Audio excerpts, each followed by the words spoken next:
Hello! Hello everyone! How's it going?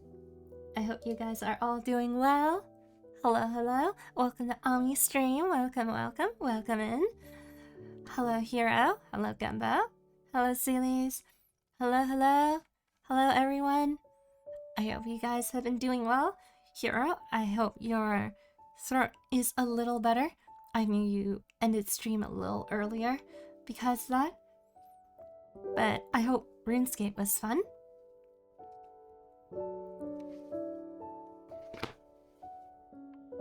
Eating a banana.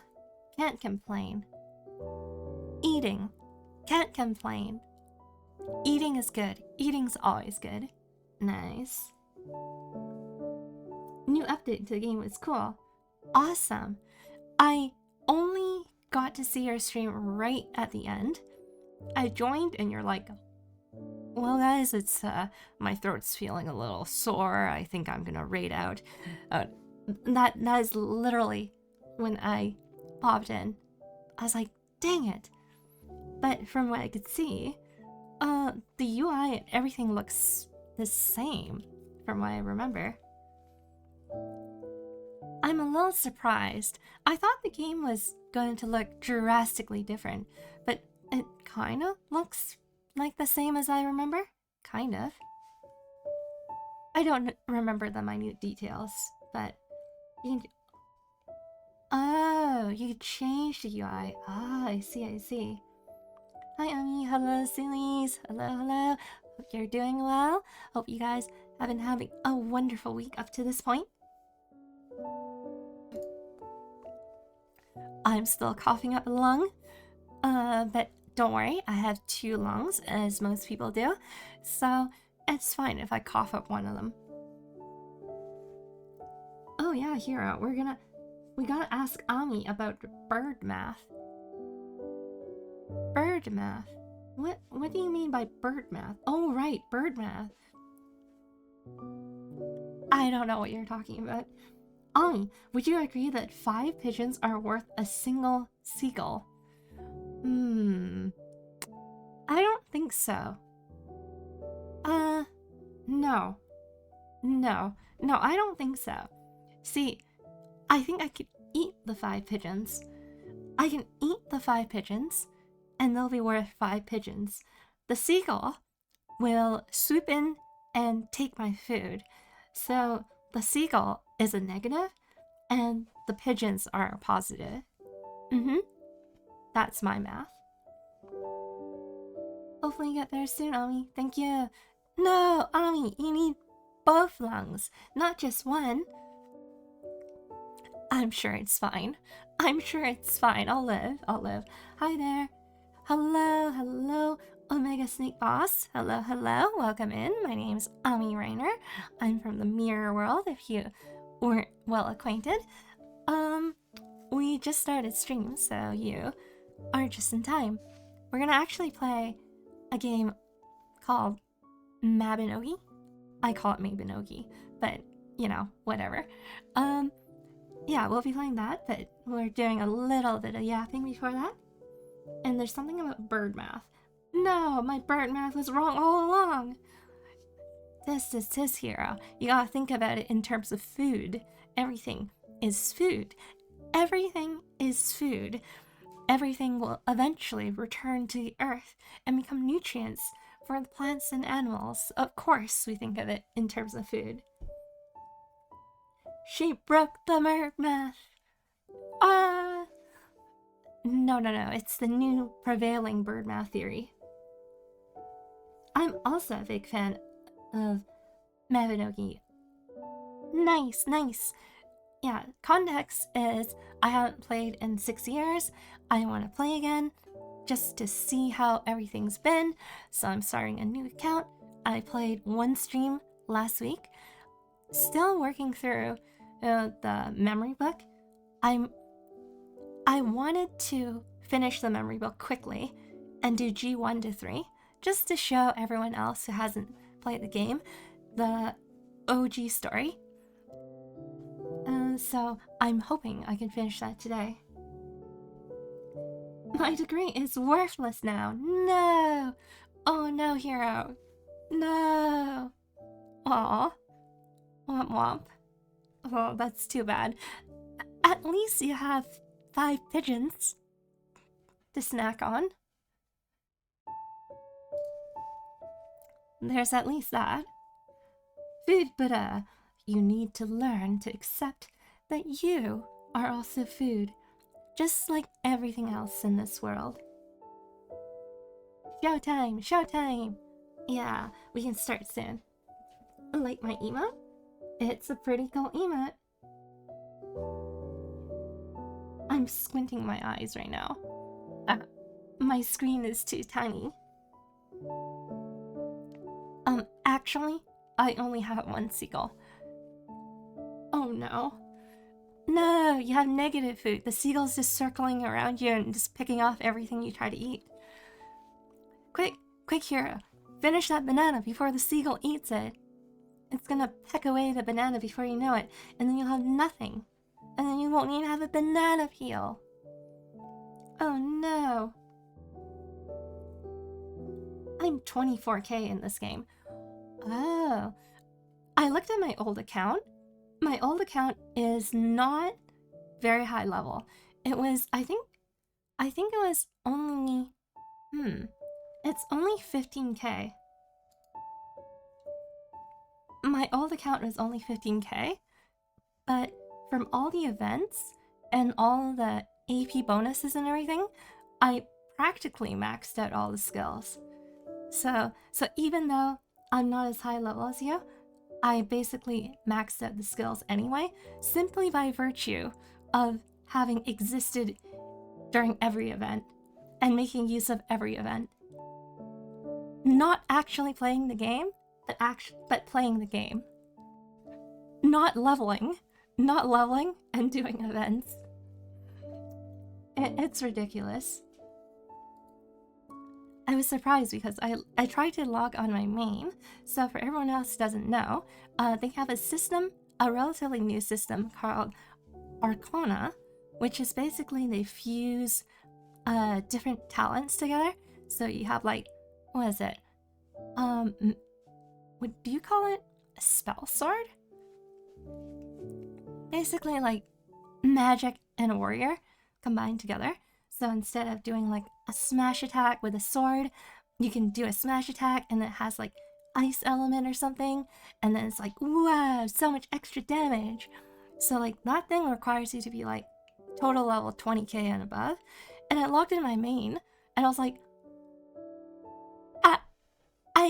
I can't learn that stuff yet. I have to go level 5,000 more times before I can do it. It's like, oh man. And then I realized that the memory book existed. So I was like, oh, okay, I guess I'll get it eventually. You're an elemental knight. Oh, I see. Awesome. Okay, so without further ado, let's actually get started. I want to make some progress. I want to finish her memory book, and then we can start doing G1 to G3 and actually see the OG story. I really miss it. I haven't seen that old story for forever. So, let's get everything set up.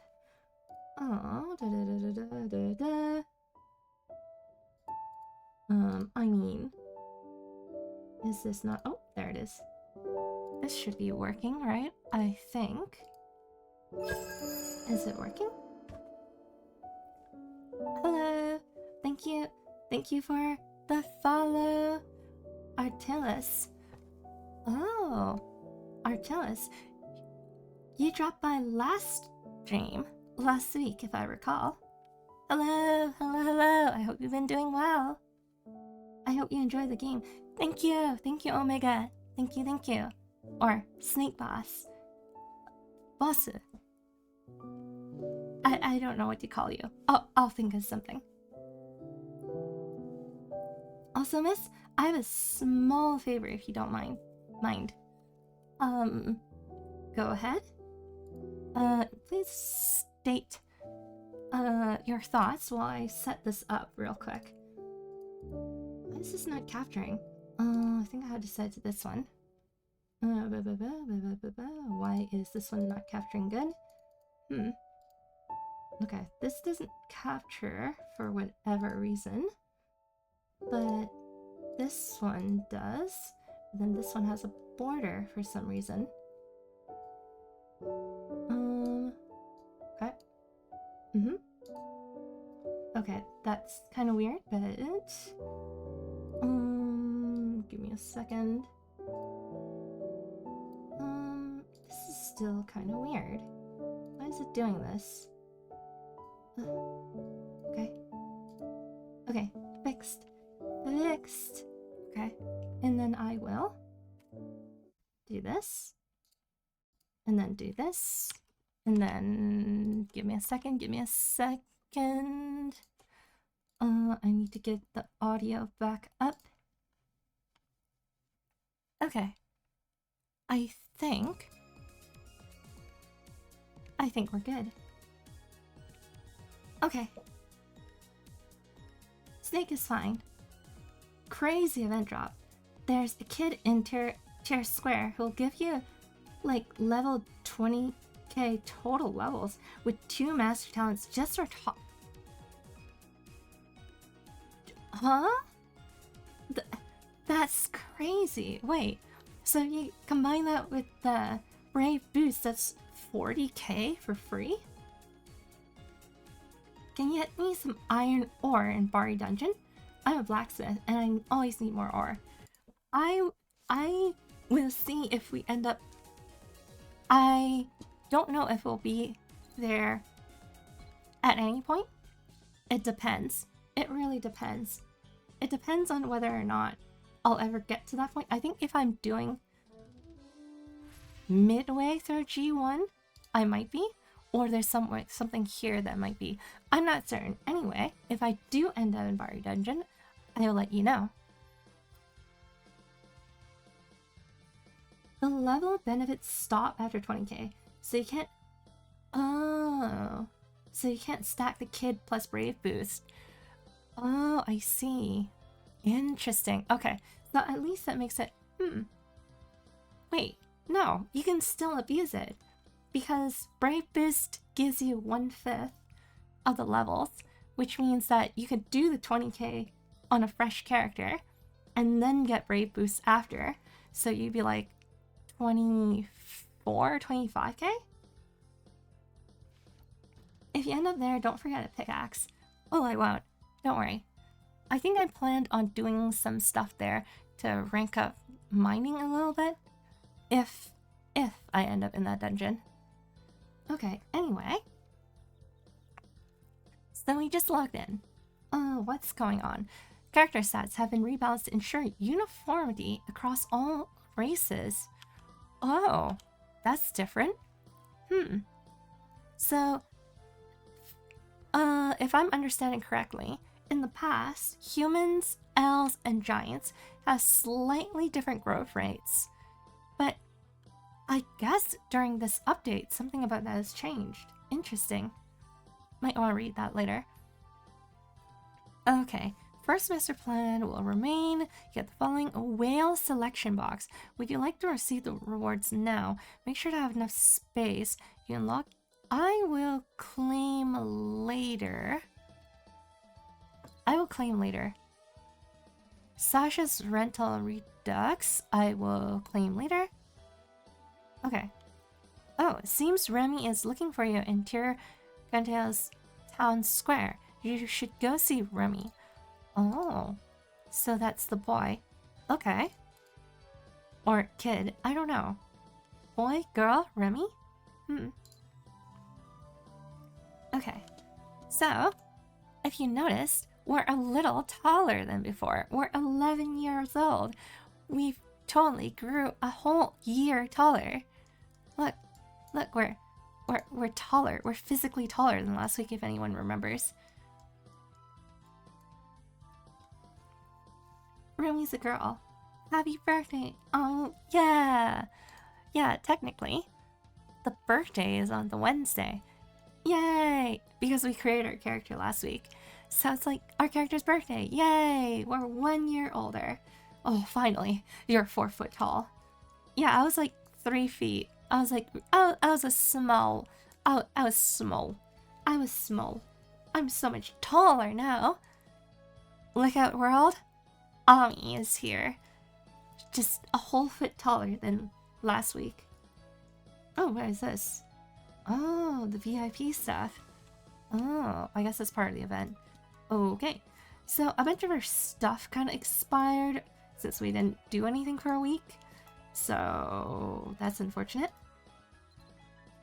It's fine. We'll get more of it throughout the event. Oh, and if you need help, let me know. No, it's okay. I'm a veteran player. I've logged 20,000 hours in this game. I did the math. I'm a veteran player. I'm not gonna say any more than that. Otherwise, I'm gonna give my age away. Anyway, thank you for offering that. Okay. Huh? Wait a second. Wait, she didn't voice my name, did she?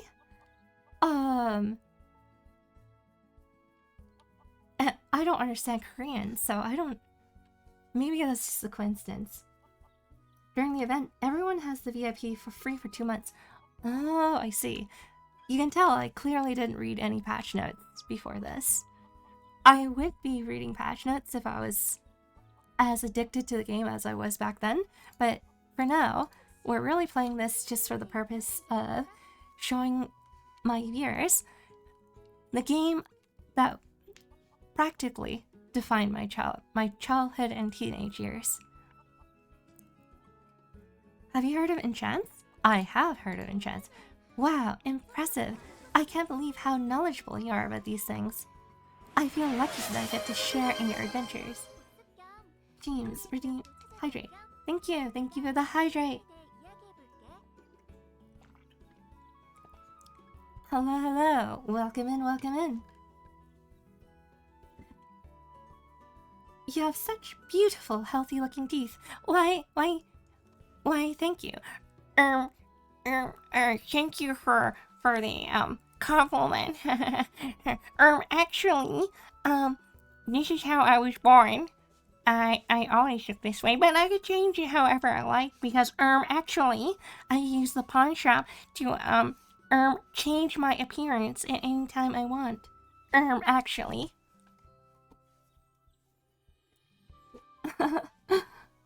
I played this game in my college years. Nice. You're doxing your age! No! Thank you for the head pat. Thank you. I will not confirm or deny being anywhere close to that age. I'm forever 25. I'm forever 25.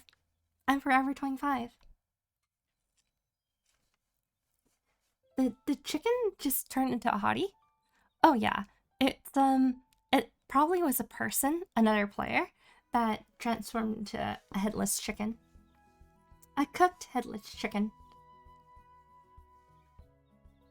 Chicken wings sounds so delicious now. Maybe the teeth remain big and May the teeth remain big and beautiful. 25.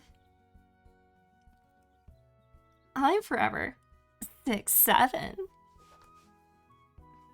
6'7"? Does that mean microwave? Does that microwave even spin anymore? To recap for both our benefit, I'll tell you everything you need to know about enchants. Oh, before that, you'll need a piece of equipment to enchant. Huh? You're wondering if you could do that on the outfit you have? I mean, I guess you could, but you should enchant new equipment, not an outfit. The outfit looks great on you, of course, but I feel like there's something missing. If you enchant some new equipment, you'll get even stronger. I think you should decorate your new equipment with my special brooch. Oh, I got something for you. You can use to make your own brooch. Ta-da! I prepared this box of stuff to make a brooch for you. Just slap those materials together and poof! You'll have a cool brooch to wear.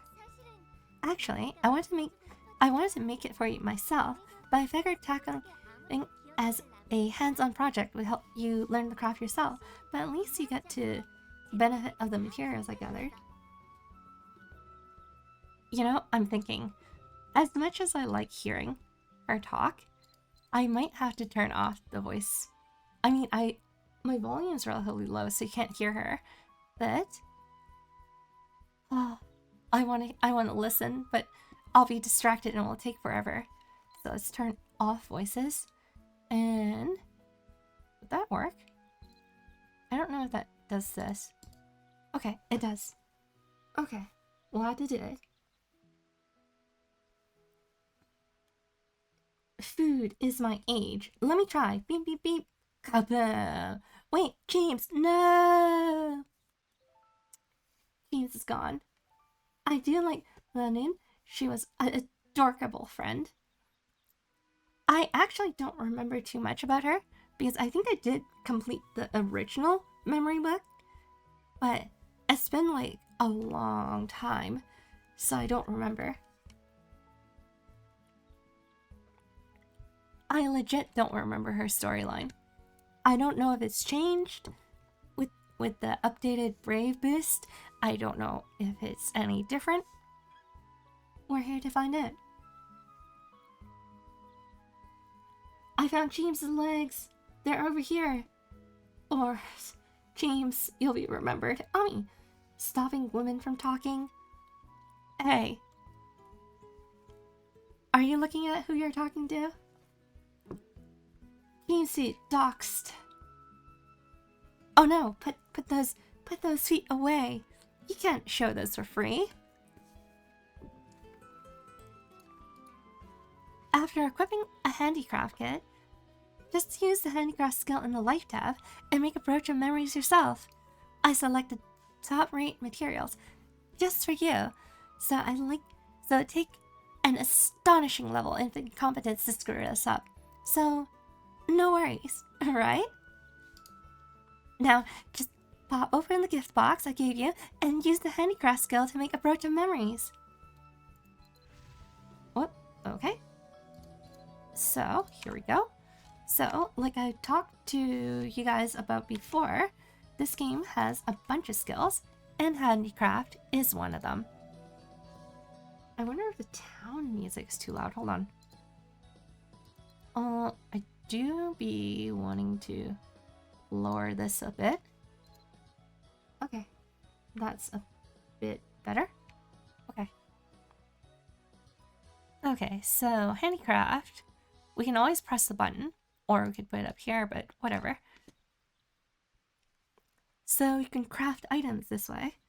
Let's see, what did she give me? These two over here. So success rate is 100%. Like she said, no way to screw it up. Fridge. James has encountered a fridge. When they checked inside, it was cake. James happily shared it with the rest of the chat. I do like her though. I think that makes sense. She is a wonderful character. She's so cute. So cute, so adorable. 2 cakes in a row. Awesome. Okay, so we create our brooch of memories. We're gonna wear it. Okay, and then we'll talk to her. Wow, that's impressive. You turned in some really nice craftsmanship there. Maybe you got a knack for it that you never realized. Alright, now that you got the brooch, I'll tell you more about enchants. She uses both her records and memories to convey the information. Enchanting is the process that can improve equipment with great power using enchant scrolls. You can have the effect of 2 enchant scrolls on one piece of equipment. One type of enchantment influences the prefix, which you'll see reflected in different types of descriptive words that precede the equipment's name. The other influences the suffix, which comes after the prefix and before the equipment's name. Okay, enough for me. It'll all make more sense when you're using an enchant scroll for yourself. Hearing about something 10 times still isn't as good as doing it yourself once. I prepared an enchantment that you can put on the brooch you made. Here you go.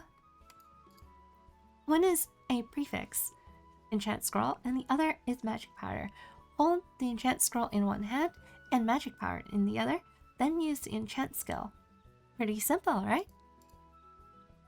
She hands you the enchant scroll and magic power to use on the brooch of memories. Use the enchant scroll to enchant the brooch. Yeah, so like she said, enchant scrolls exist, and they basically make your equipment stronger and give various effects. The thing about enchant scrolls though, I remember so much equipment had been wasted back in the day. So the thing about enchants is that there's like a success rate, and the higher level they get, not only does the success rate decrease, but there's also a chance of breaking your equipment. So you have a chance of breaking your equipment, and also the durability of the enchant scroll exists. So each attempt costs durability on the enchant scroll. So if you found yourself like a rare enchant, but you screwed up the enchanting process, womp, gotta start over. But nowadays, it's a lot more safe. Like this system here that allows you to protect the equipment or protect the scroll, that never existed back then. Is it time to gamble? No. We don't have to. It's 100%. It's guaranteed. We're fine. It's a tutorial. There's no way you can fail a tutorial. That's not how it works. But back then it was gambling. It was like so there's a system with enchanting called enchant burning. So you basically go to a fireplace and you burn it with holy water, and you have a percent chance of recovering 1 or more, 0 or more of the enchants. So like you upgrade your equipment, you want to grab like your enchants from there and put it on something new, you can burn it, but you have like a very small chance of success and a very high chance of failure. And yeah, it was like, oh, it was something. I'll show you guys campfires and stuff later, but let's just keep going with the story. Good job! You really unrolled that scroll like a seasoned pro. Now, for the next part, we'll have you try to apply a suffix enchant scroll. Here, take these. You know how to do it now, right? Enchant scroll in one hand, magic power in the other, and then use the enchant skill. It's a two-handed, one-brain operation. Okay. Oh yeah, so like the powder influences the success rate, your skill level. I don't remember skill level influences it. I don't think skill level influences enchant, but the day influences it. So like right now on Wednesdays, it's increased drop rate from animals, decrease in price shops, decrease in bank fees, increase in skill completion for mastery of a skill. Increase in EXP earned, I mean. I think it's like Fridays is enchant day. Burning or cooking. Yeah, we'll do some cooking later too. It's part of the tutorial. Okay. Oh wait. I forgot. I like set everything up and I just forgot to press the button. Okay. Look at that. So the game has a lot of things like that with the sounds and like the visuals that tell you congratulations, you did a thing. So as you can tell, you can get hooked real easy to things like this. I don't think we can cook shoes. Are there any bonuses depending on the moon phases and stuff, or is it just the day of the week? It's just the day of the week. So like each day of the week has something different. There's also weather though. So like right now it's raining and it's gonna be sunny at 10 p.m.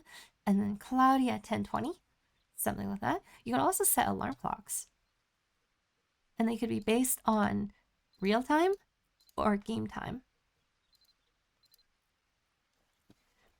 There used to be another thing to do with the moon. So if I look up, oh, I can't see. I'll show you later when it's not raining. But there's multiple moons in the sky. Like I can't see anything; it's cloudy. But there's multiple moons in the sky, and they're used to power the moon gates. So there's the travel devices for teleporting from town to town, but they only work at night because they're powered by the moon. So that's what it was in the past, but because it's really inconvenient for players, they changed it so it's just permanently all the time. I think they had a story reason for it, but basically it's more of a dev thing where it's like, it's a little inconvenient, it slows people down, so we're changing it. Boiled leather is tasty. Gotta eat more salt than usual. Hello, chat. Hello, potato. Hello, hello. Welcome in, welcome in. I hope you've been doing well. Also, shout out to Potato. That's some interesting art. That was some interesting art on the Discord. Thank you. Okay, so we enchanted. Oh, there's so many things I want to show you guys, but I want to go through the tutorial. That's why I turned off the voice. We gotta go faster. I hope you liked it. It sure was something. It sure was something. I did like it. I did like it very much. Thank you.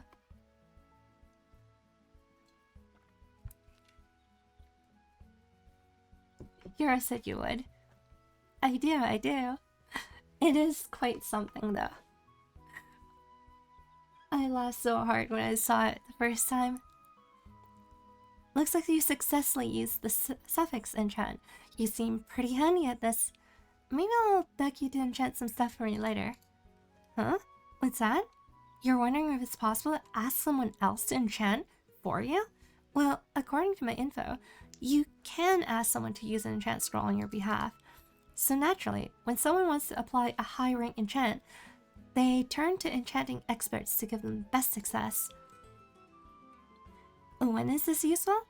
Well, when you become really, really powerful and your equipment's durability can decrease or can be destroyed if you fail at a high rank enchant. In order to make sure this doesn't happen, you can ask someone with a higher enchant rank to handle it for you.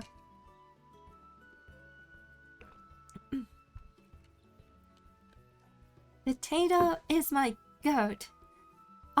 No. Potato's a potato. Potato is potato. Potato is... Unless a goat can be a potato, then that changes things. I flew around your room. Yum, yum. Goat mentioned. Oh yeah, so... Oh, last thing I want to tell you about is doing an enchant on a piece of equipment that's already been enchanted. You can enchant an equipment that's already been enchanted, but keep in mind that the new enchant will overwrite the existing one. Phew! Okay, lesson is finally over. Here, let me give you another suffix. Try using it on the brooch of memories again. Yeah, so, like she was saying, the game has so many mechanics. So, like, enchanting is something you want, but obviously, you can't rank up every skill yourself because that would take too long. So, there are players who specifically train up certain skills. So, enchant is useful because the higher level you are, the lower the chance you have. I think the lower chance of failure or something like that. I don't remember. I had to consult the wiki. But what I do know is that the durability goes down slower. So I think the durability was like 25%, I think, or 30%. 40? I don't remember. But basically, each time you fail, it uses a percentage. But the higher rank your enchant is, the lower that is. So that means I can, instead of trying only twice, I could potentially try 3 or 4 or 5 times. So it's super useful. The other thing was, I remember this was awesome. This one is awesome. This story is awesome. If there's anyone who's played Mabinogi back in the day on the Mari server, there was a famous blacksmith. There was a very famous blacksmith. I would argue the first blacksmith. Um, let's see. I don't have the blacksmithing skill, but basically, you can. I think you know who it is. I think you know who it is. Uh, I don't know if I know how to pronounce their name correctly, but MILF. Their username was like MILF something, but then I literally shortened their name and just called them MILF. Yeah, but basically, it would be like, I think it's like on Mondays. I think it was like Mondays.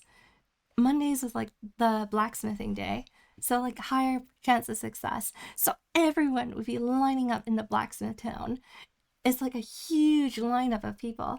And then they're all like hoping for them to like help them do blacksmithing. And then it's like MILF. They had a long name. And the first 4 letters was like MILF. So I'm like, a MILF. Uh-huh. Just MILF Mondays. I don't know if it's Mondays. I swear I remember it's Monday. I had to check the wiki. Again, I hadn't played in like forever. But I had 2 pieces of equipment made by them. I had a shield and I had armor. And I was like, oh, so lucky because the lineup was just so long. It's impossible. And the idea was basically that they'll help you blacksmith for free, but you had to provide all the material, like every piece of material. And they could only make one thing for you at a time. So you get one thing made, back of the line, head to the back of the line. So I got them to make me a shield, and it took me forever to procure all the equipment and materials. And it was like, oh man, finally. And I had my shield, and it was my favorite color. And I was like, oh, it's beautiful. I still have it on my account on my main. I think I'll double check tomorrow to see what their username was because high rank players, when they make something, their name gets etched onto the description. So then, for example, if it was like this sword, it'll say like, made by Ami, rank 5 blacksmith, or something like that. So their name should still be carved on my equipment. I remember a famous blacksmith named Sanaki. I think I remember them as well. They were later though. MILF was first because they were there like a long time ago. I think they were the first person to hit rank 1. I think they were the first person to hit rank 1. Afterwards, there's they yeah, that's the username. Milfula. Did you guys really think I'll be able to pronounce that now versus back then? I pronounced half of the things wrong in this game. There's no way I'd be able to pronounce anything correctly here. Anyway, Sanaki is another blacksmith. I think they're I think I also have a couple pieces. I think I had swords made by them, but I don't. At that time, I think the auction house existed, so I think I just bought them from a store. I just bought them from someone, and it just so happened to be made by them. Because I think at that time, it people didn't do that type of thing anymore. People just made things and sold it. Good times. Mabinogi system's so cool. Yeah, it was. And then the enchant system, I think my best friend had a higher rank enchant. So then I asked them to help. And basically, you form a party, and then in the party, there's a request button, and I request for them to help me, and then it works, it doesn't work. But then I also had like high rank campfire skills, so that basically means that when I burn equipment, I have a higher chance of retrieving the enchants back. It was awesome. Like, I had skills that they didn't have, they had skills that I didn't have. They were archer, I was warrior. They learned fire magic, I learned lightning magic, so when we fuse our magics together, we can do that. It was awesome. So you have like actual relics from legendary blacksmiths of the game's past. That's sick as hell. I know, right? That's so awesome. Back then, rank 1 meant something. Yeah. So the game has like rank systems for your skills. So these are rank F. Lower than rank F is just novice. Fun fact, I used to pronounce this as Nuvik. I pronounced this for the longest time as Nuvik, and I pronounced these are like melee skills. So I pronounced this as meal combat. So I pronounced that wrong too. So when people talked about like Smash Melee, and I was like, what's Smash Melee? What's Melee? What a funny name. Hello, hello, hello. Hello, Hero to Spam Cersleen. Hello. Welcome in, welcome in. I hope you've been doing well. My eyes burn, so I have to kaboom. Have a great time, chat. And Ami, sorry for not sticking around. Don't worry, don't worry. Rest your eyes. Eyes are important. Your eyes are very important. So make sure to rest up. Maybe get some eye drops if you need. If you have dry eyes, that's also helpful. But nothing beats just, getting rest. So thank you for dropping by. I hope you have a nice rest and feel better. Bye bye. I'm doing great. How about you? I'm doing great as well. Minus the fact that I'm coughing up a lung. Other than that, I'm fine. I'm fine. Yeah. I got sick again. A little bit. Bye bye. Bye. Yeah, so I was saying about rank 1 is that, yeah, so there's these ranks, and the higher rank your skills, the more powerful you are. And combat skills is basically more damage, obviously, but like utility skills, like enchant, healing, and okay, fireball, that's not utility, but healing is a good one, is subtly a good one. And then let's see what else is good here. Handicraft is useful for some things here and there. Mining, arguably. I think that there's other skills useful here. Could I find anything unlearned?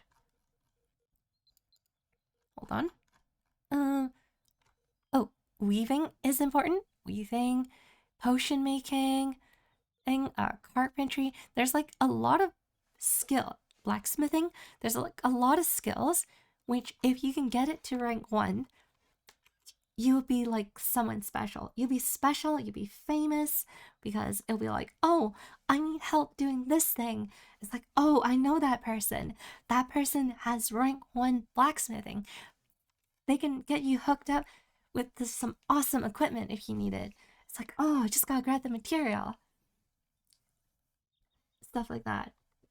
So, yeah, the systems were so cool back then. Hope your cough gets better soon. Thank you. Is there one for eating? Not in the olden days, but there is in the more like modern Mabinogi. It does. But in the traditional one, there wasn't a skill for it, but there is now. Well, I mean now as in like 8 years ago. But it's called tasting. So you have winemaking, you have tasting skill, a tasting skill, and obviously it's by eating food to rank up that skill. There's ingredient hunting, not exactly the same. There's a catering skill. Can I find? Oh, there's a catering skill. So eating is eating, but catering is when you take multiple dishes together and make it into a meal, and then you can have that meal and you get all the stat bonuses from eating each of the individual things.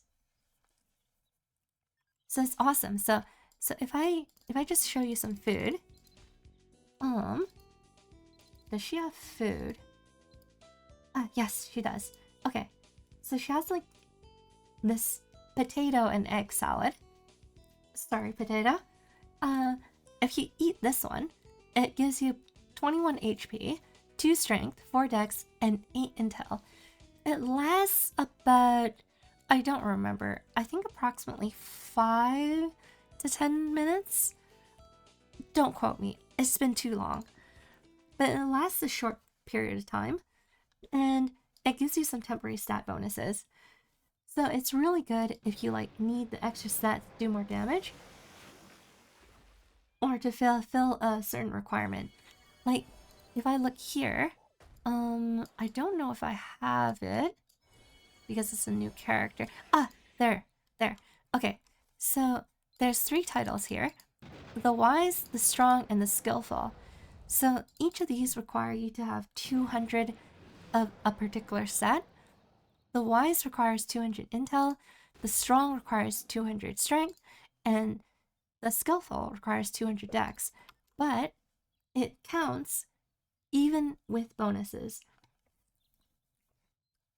So back when there weren't that many skills back then, people would basically try to figure out what's the best food to eat to give themselves the bonus and then level up. And then they'll be like, oh, awesome, I got the title. Check it out. It doesn't do much, but it means I'm high level. It means I'm strong. Yeah, I'm strong. Yeah, I'm wise. Yeah, I'm skillful. It was like bragging rights. It was so cool back then. Because the titles aren't very strong. Like this title that we got for free, it expires because it's part of the tutorial stuff. But this one is like insane. Compared to any normal title you can get back then, there's nothing that comes close to this. It gives you 20 damage, 10 strength, 10 all stats, 2 movement speed, 2 times training, and 2 times EXP. That's insane. Titles like the Bear Slayer with a single blow, the Golem Slayer with a single blow were super cool back then. I know there's also Kill the Bear at the age 10, or Kill the Bear barehanded, something like that. Those were like the strong people titles. They were super awesome. Bears are strong. Bears are very strong. Unfortunately, we're 11, so we won't get that title. I wanted to get it last week, but the tutorial took way longer than expected. Anyway, let's keep going. Oh, I forgot. She told me to enchant. Okay. Distracted. I'm distracted. Okay. Let's go. That.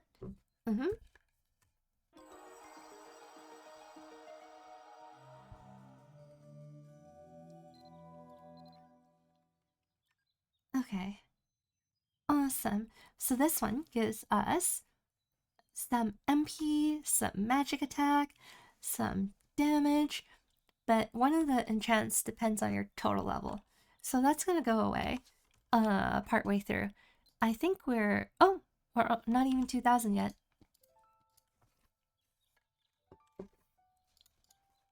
Nice work. Now you know about upgrades, reforging, and enchants. I'll give you a little diploma if I could.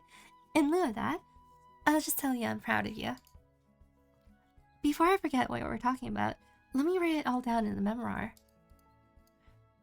She pulls out a fluffy writing quill and records the process of enchanting.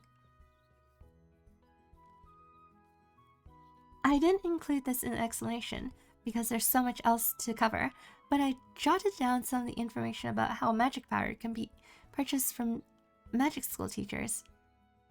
Just to be sure I cover all details. Okay. Now we're done. If we ever get a little foggy on how enchanting works later, we could just crack open the memoir and refresh our memories. Can you enchant pets? No. Pets are considered players. So, let's see. This one is an example. Let's summon Luma. So Luma is 2 years old. Luma was 1 year old last week, but now they're 2. Oh, that didn't do what I wanted to do. That also didn't do what I wanted to do. So they have stats. They have stats, and in fact, comparing it to me, they are stronger than me a little bit. They also have skills. Pets also have skills. So they have healing, they have lightning bolt, firebolt, ice bolt, defense, smash, counterattack, combat mastery, critical, rest, and first aid. Happy birthday, Luma. Even if you're not here. Yay! Can you get pet insurance? Sort of. You can, if you get knocked out, you can resurrect with a phoenix feather, but you need someone else to resurrect you. If a pet gets knocked out, you need a special, you can use a special, actually no, I'm wrong. Pets can have a special resurrection item that can resurrect their owners. But it's different from this one, and it takes up like a lot more inventory. It takes up like a 2x3. It's a big ol' pink thing. Here, let me go show it. If I remember correctly, you could just buy it, I think. So, okay, this guy, pet first aid. So if you have this in your pet's inventory, you can go ! revive, and then the pet will come over and revive you. However, if the pet gets attacked by a monster and dies, then womp womp. There's a lot of janky things you could do with pets though. So when I go dungeoning solo, solo dungeoning is hard. But what you can do is have your pet pull aggro. So your pet will distract, and then you'll be able to pick off enemies while they're distracted. But if you do that, your pet gets killed. So instead, what if you trick the system by having your pet behind the door on the other side of the wall, and then that way the monsters get lured towards your pet, but there's a wall, so they can't attack your pet. But they take the aggro away from the monster, and you're able to do what you need to do.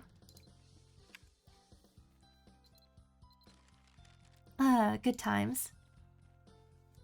Ah yes, the mighty Luma shield.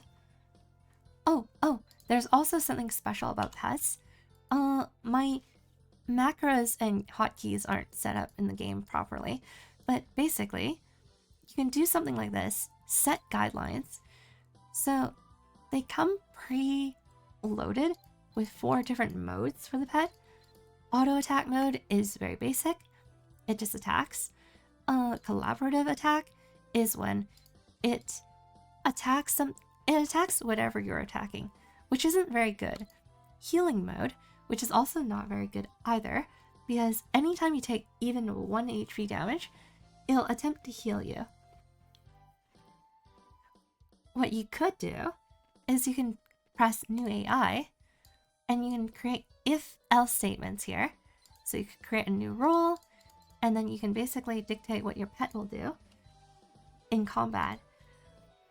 When this system came out, I spent a lot of time refining it, and I have the rules set up so that my pet can perfectly execute skills and not get killed.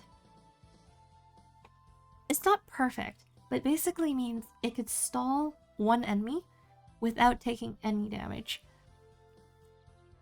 Assuming it's a regular physical type. If it was like a long range monster, or if it was like special attacks for a boss, obviously it won't work.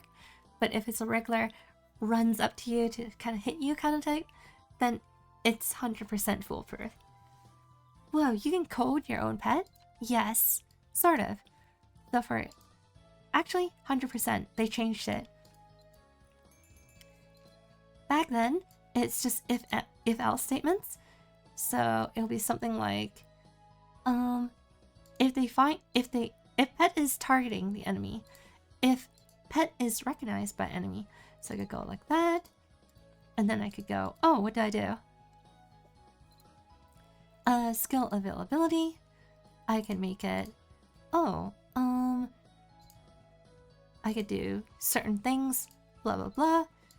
If defense can be used right away, or if this, etc, etc, and then next.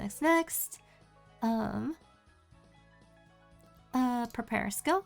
So I could prepare defense, like that. Retry one time. Something like that. Can I get rid of this? Okay. Kind of like that. Test. Okay, so we have this rule, and we can see. We can actually code it. So, back then, it was like this. But then now, I guess they add this system in. I could code better than I did back then.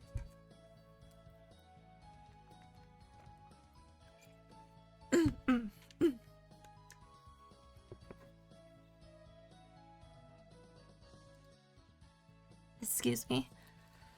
I had a cough. Anyway, you can do this, and you can basically write your own skills. Write your own AI. Pretty neat, huh? It's a level up from the past you. Of course, 100%. I gained so many new skills IRL since then. Let's see. So I need to talk to her in... Oh, right. She should be over here. Okay. Dai is here now. Hello, Luke. Hello, hello.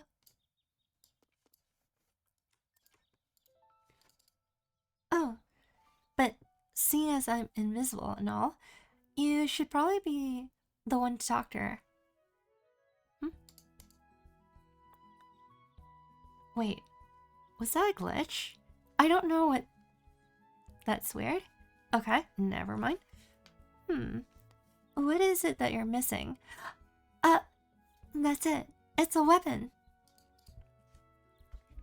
Even if you're wearing the most rock-solid armor, it's not like you can take down a bear with a spinning clothesline. I beg to differ. It's almost ad time. Okay, we'll finish this part, and then we'll do a quick break. I need some cough medicine. Hey guys, hello, Luke. Welcome in. I hope you have been having a wonderful week. RuneScape made you pay for pet insurance. Oh my.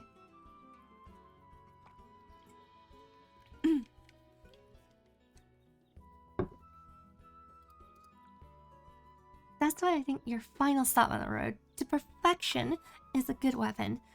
I feel like my memory of weapon manuals I used to have are just about to come back. And then, a few minutes ago, I walked around in Barton when I saw a decent looking weapon just lying there, like someone had simply abandoned it. Blaanid leans closer and whispers in a quiet voice you can barely hear. Do you think anyone's watching? I feel kind of creeped out. Anyway, I've been watching it since then, just to make sure no one else takes it. If you're okay with wielding a gently used weapon, do you think you can go check it out?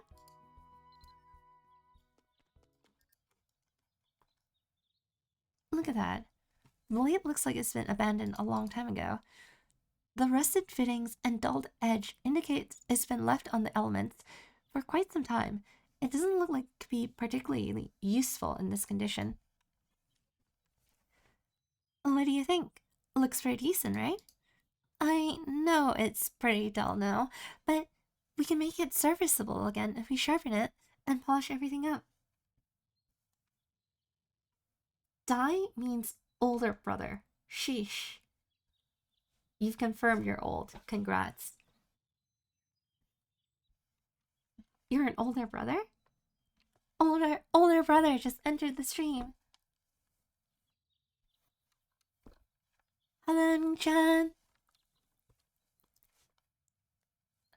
Okay. Let's see. I mean, it's not in great condition, but I recall someone who can fix it up perfectly. There's this guy called Fergus in Tierkantel. I remember a lot of people asking Fergus for repairs or upgrades in the past. There was something he always used to say after working on a repair or upgrade, but I can't seem to remember what it was. Anyway, as far as I remember, Fergus is an excellent blacksmith. Okay, in summary, you should go see Fergus and ask him to repair the weapon. I'll be right there after you. Okay, that's set as number 1. Luke's retirement arc is starting. Bruh. Oh no. I forgot to set Tierkantel, the starting town, as our thing. Hold on. We're gonna cheat. We can use this system. And we can instantly teleport. Okay, let's register it. There we go. Okay. Da da da da da da da.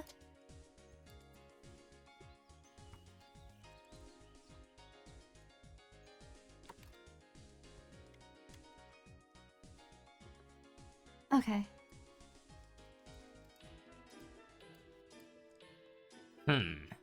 Let me see. Oh, it seems I have a guest. Hey there. You here to get a blade repaired? Fergus squints as he examines the old divine blade, which is nearly unusable. Looks like a decent weapon. But I be honest, it's certainly seen better days. It's very important to take care of a weapon. Even a masterwork will rust if you leave it lying in the mud. Weapons have a certain aspect we blacksmiths call durability. That sort of represents the dings and dents weapons accumulate during use. I can tell from the gleam in your eye that you want to know more about durability. Fear not, 'cause I'll tell you whether you want me to or not. Ha ha ha ha ha. I started to play Sleeping Dogs, and it's very good. That's nice. Oh, I forgot. What'd you forget? When you mouse over equipment like clothes and weapons, you'll see that each have their own durability and proficiency values. Liz speaks in a voice that only you can hear. Ah, so that's how it is.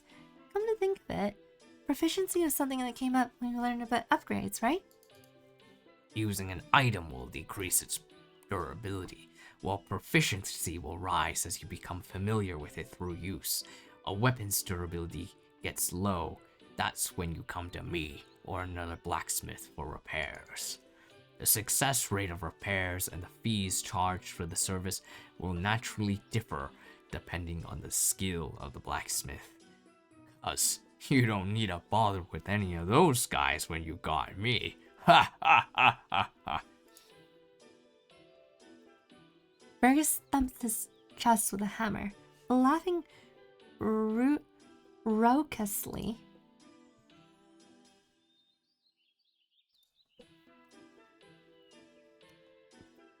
Hello, Omi, how are you? Old men love their yapping. Just like you, nobody appreciates it. They don't understand. I won't. You don't need to worry about the weapon you brought. An experienced smith like me can fix up something like this in their sleep. Fergus again thumped his chest with his hammer. Yeah, thank goodness. I was worried he might say that was too poor a condition and I couldn't fix it. Okay, hand it over. Hand the weapon over to Fergus. Ha ha ha ha. Let's see what we got.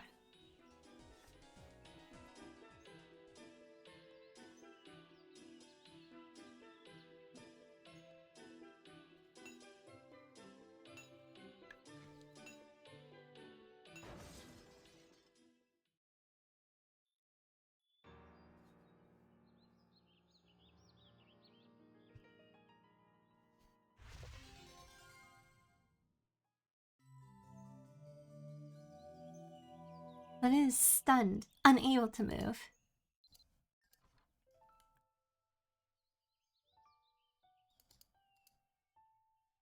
She looked devastated as she stared at the divine blade, which lies shattered into pieces. Aw, look at the poor blade. Even the sword is crying. Oh no. I can't believe this. And here I thought it'd be the perfect weapon for you, with just a little bit of fixing up. Oh, I just remembered. I think I recall, whenever Fergus finished a repair or upgrade, you always used to say, Ha ha ha. Oops, my hand slipped. After a moment of silence, she continues speaking. I can't believe I didn't remember. Aw, my memory must have had more holes than a sieve. I'm so sorry. Feeling momentarily overwhelmed with sorrow, her eyes begin to moisten, threatening to spill over into tears. Excuse me. I'm not sure who you're talking to right now, but Fergus interjects as you're talking with Blaanid. not sure how to break it to you gently, but that weapon you dragged in here was at the end of its useful lifespan. There's nothing I can do. I wager no smith in Rin would have any better luck. Don't know if they'll soften the blow, but it's clear to me it's fulfilled its purpose to its fullest. How can a man be so insensitive? Oh, I swear, if I wasn't invisible, I'd give him a piece of my mind. With a look of uncomfortable guilt, Fergus scratches his head and continues.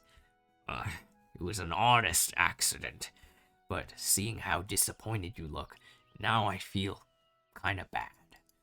How about this?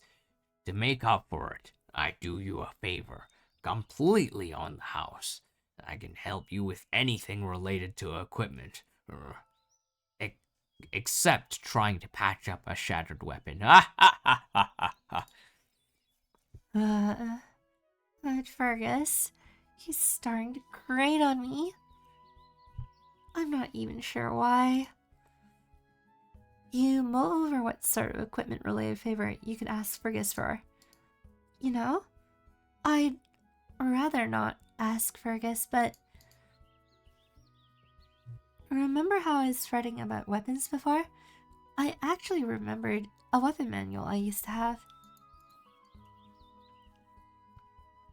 Although we have a weathered, traumatic experience, like how we asked with Simon before, how about we ask him to make a weapon, like the one that was detailed in the manual?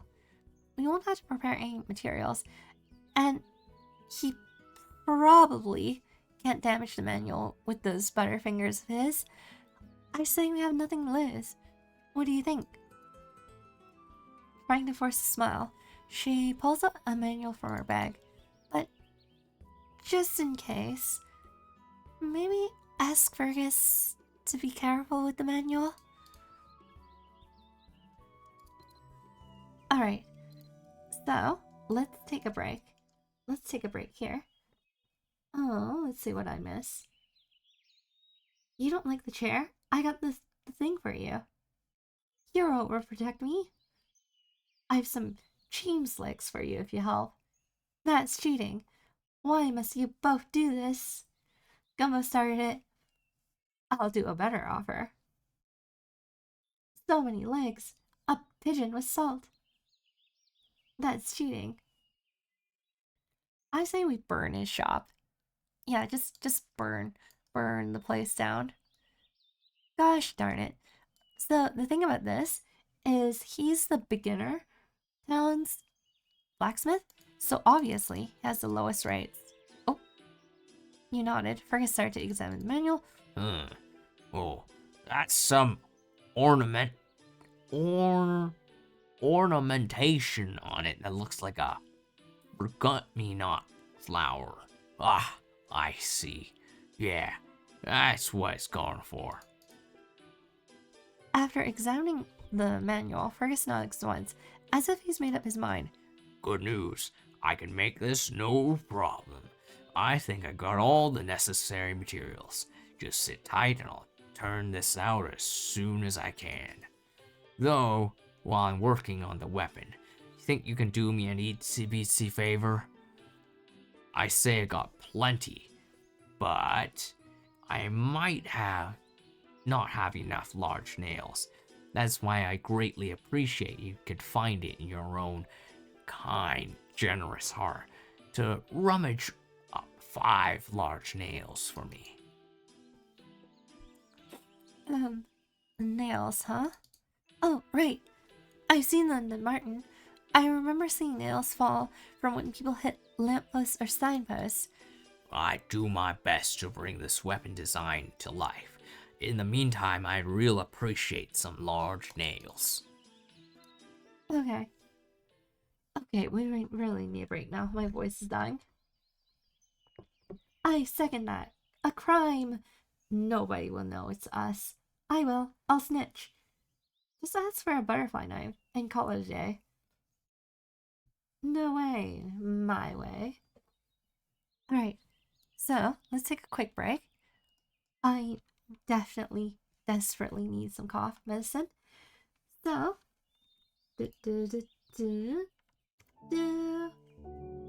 okay. So, grab some water, grab some snacks, head to the bathroom if you need. We will be back after a few ad breaks. Oh, one ad break. 3 minutes.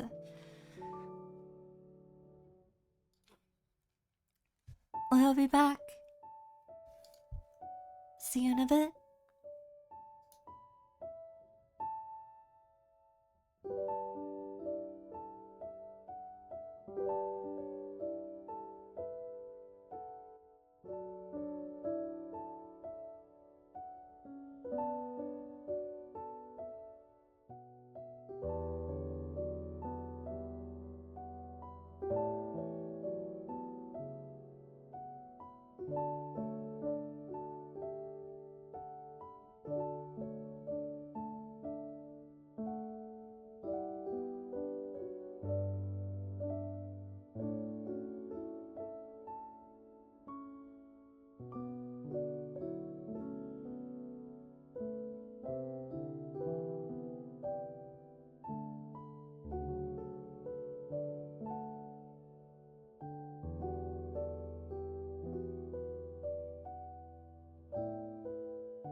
Hello.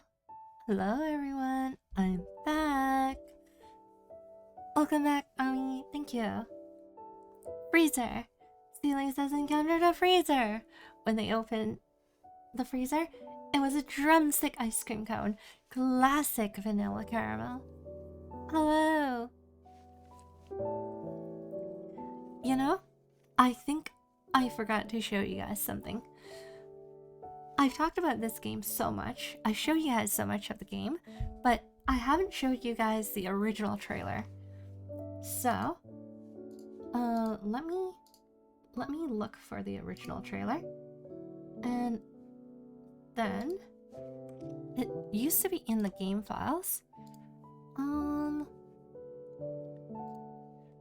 I feel like you guys have to see it. The OG trailer. It should still be in the game files somewhere. Movie.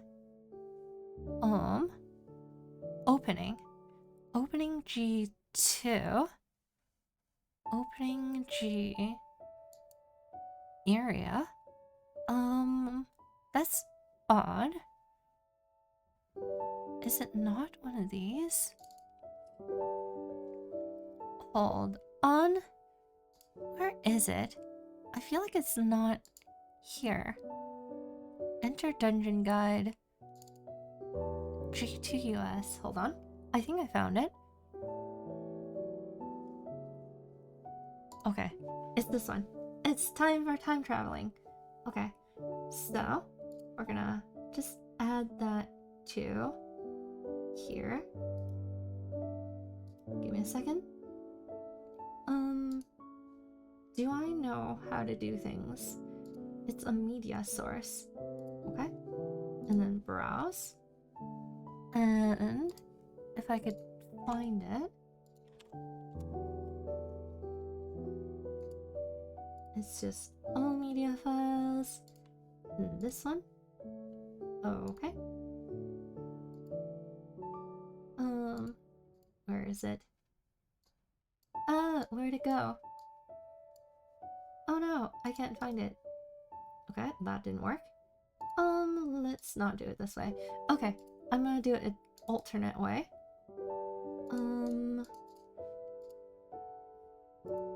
This. Okay, there. I need to mute game. Okay. Give me a second. I think this is too loud. So let's see. Okay, that's super loud, as I thought. Okay. 3, 2, 1, here we go. Okay, so. Alright. Oh no. Wait, start over. Okay. Look at that. Look at that OG pixelation.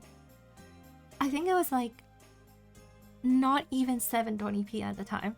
I think it was 480p.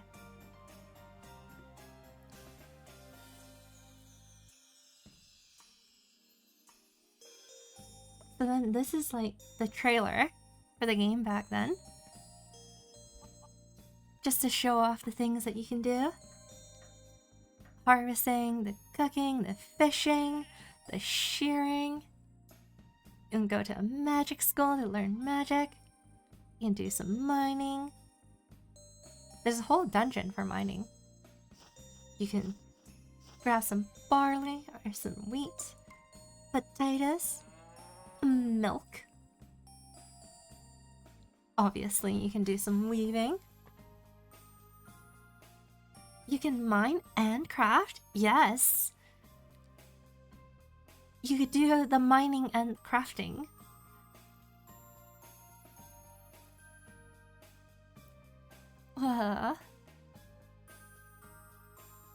So this game didn't have as much content back then. Like, it had way fewer skills, way fewer places to go, way fewer pets. It was a different time.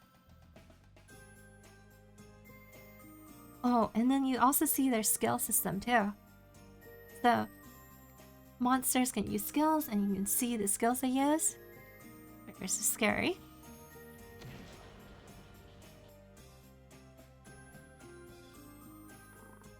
Oh yeah. In case anyone had arachnophobia, this game has a surprisingly high amount of spider monsters, if I think about it. They're like a whole dungeon dedicated to spiders.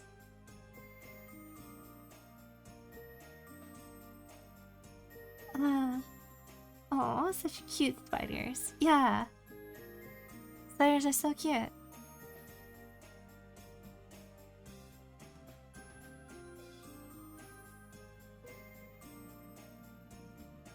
So that's now, if you guys forgotten. And there's the dungeons, zombies. The trailer is really nice. I can imagine little Ami is so hyped. I know, it was so good. It was the only game that actually felt like I would like. Like, I played MapleStory, it wasn't really my thing. Played RuneScape, wasn't really my thing. This was awesome. Oh, it was so cool. It was so cool back then. It's still cool now, but it doesn't. There are some things that will be missed forever, but immortalized in things like that trailer. Anyway, let's get back into the game. It looked pretty good. Yeah, it was. Okay, so he wants some things. So we can actually hit these signs. Oh, I muted the game. Give me a second. There. Okay, so you can hit signs. So signs have things on them, obviously. But you can also hit the sign.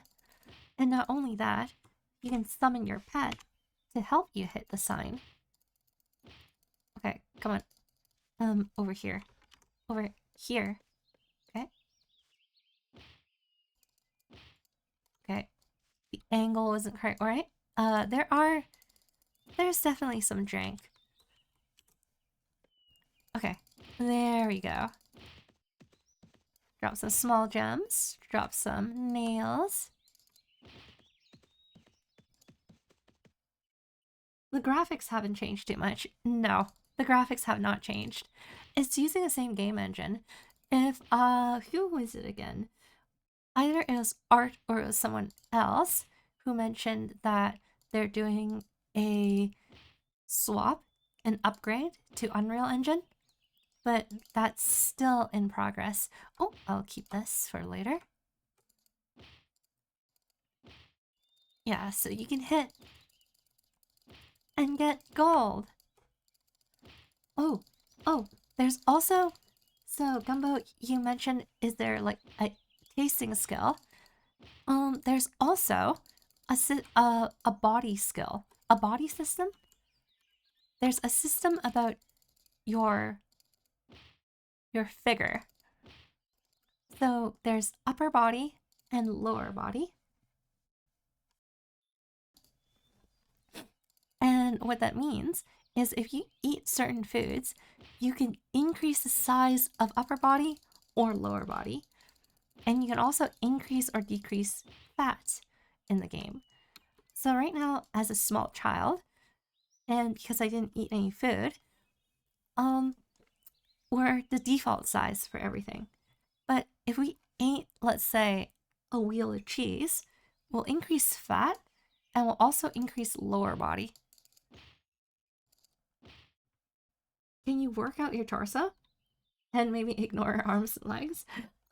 Not exactly. They only separate to upper and lower. So, do I have anything as an example? Oh, maybe bread. Okay. It won't say anything now. It'll say something later. Can you steal the sign? Unfortunately, no. Unfortunately, no. It's like a souvenir. You have a MILF shield. That's immortalized history right there. Absolutely. Absolutely agree. It's time to level up my stomach. Ami already like that. Wait, hey. What do you mean? I have a very well balanced body. I'll have you know. Okay. Yeah, but the thing is, depending on what you eat, it changes your body figure. So you can like, if you want like a bigger chest, you can eat more for upper body. If you want a bit more in the behind, you can eat some for lower body. Just be careful not to eat too much, or else then you'll get a little bit more than you expected. But when that does happen, what people usually do is you gotta eat your fruits. So you would go to the nearby berry bush and start beating up the bush or beating around the bush for some berries. And if you eat the berries, it has a slimming effect. So eating the berries will slim you down, and the effects are best if you're hungry. So basically, if you want to lose weight, your character has to be more hungry, and then you eat berries, and then it slims you down. Of course, you can also ignore it, and you can just rebirth. If you rebirth, it resets you to default. The other thing you do, I think if you gain enough weight, you actually increase strength. I can't remember. It was like at a certain point, getting fat gives you strength. And that was something that people wanted for the strong title. So not only would you buy food to get temporary stat bonuses, you also eat a ton of food in hopes of increasing strength. A liposuction? Nah, just rebirth. Yeah, just jump out in the streets and just go, I think I'm do you think I gained weight? Huh, well, only one way to find out. Yeah. Jumps in front of the truck. Jumps in front of the truck, Jan. Get isekai'd.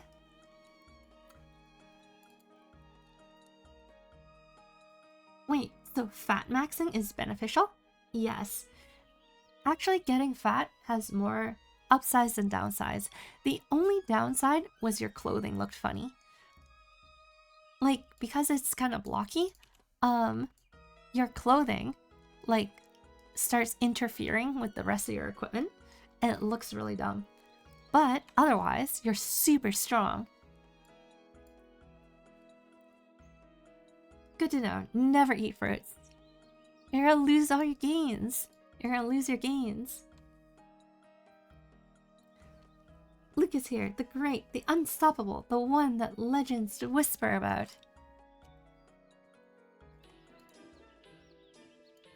Whoa. Oh, did I scare you? I just startled to see you so soon. Alright, you brought the nails, let's see. Okay.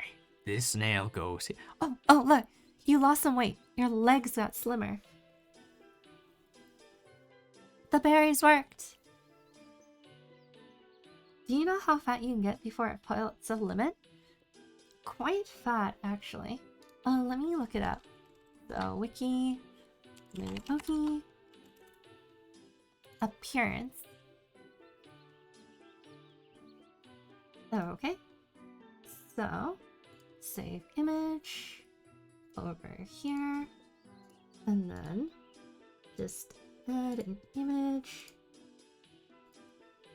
Give me a second. Okay, something kind of like this. Something kind of like this. So that's how far you can go.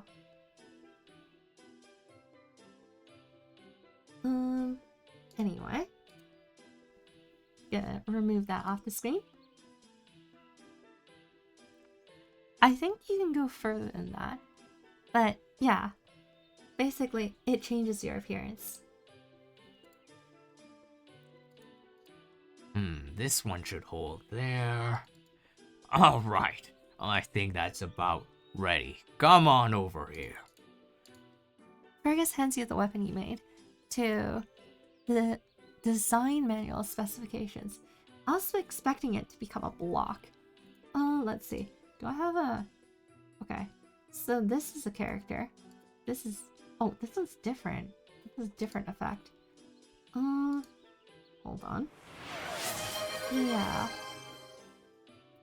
Well, I think you guys get the point. You can, like, if you're not wearing clothes, it doesn't look that bad. But if you're wearing a robe, the robe just blows up and balloons. You get quite chonky with clothes on. Also, for armor, if you're a male character, most of the time you want like a buff upper body so that the armor looks cool. I've had the character rebirth as a male, and it doesn't look good skinny, depending on the armor. So like big and buff looks cool.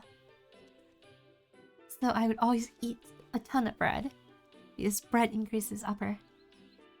I became a hot air balloon. For real.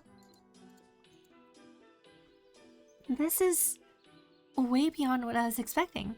It's exactly like the one that one would imagine when you look at the design. In all my time as a blacksmith, I've never seen a weapon quite like this one. I've had a lot of fun making it. It's really a next level design. As promised, I'll give you the finished weapon free of charge.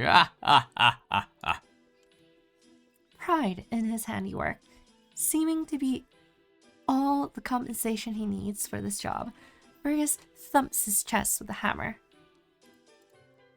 I can't believe it. I'm totally satisfied with the results. I have to admit, I was pretty worried his hands would slip again. Okay, try equipping the weapon that Fergus has handed over. I can't wait to see how it looks on you. Alright, here we go. Behold, the Sword of Memories. Oh, did I mention the game also has attack mode versus not attack mode? So you could do this. And they have different poses. My combat sense.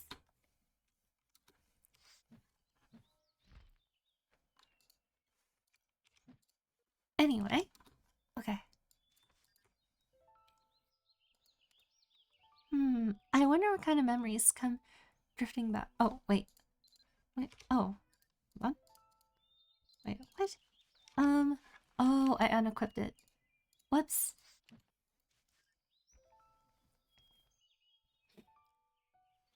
Attack mode Ami looks kind of like a dork.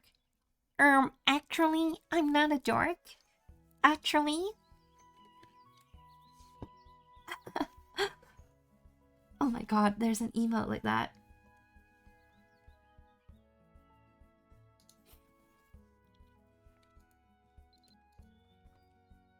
Wow, it looks so much better in your hands than expected. Since Ferguson made it though, let me give it a closer inspection. Not with entirely unwarranted suspicion, Blaanid examines the flower accent in his sword from many angles. In the end though, she smiles with satisfaction, giving it her mark of approval. It seems very well made to me. I think it'll last you a very long time. Can I see it for a second?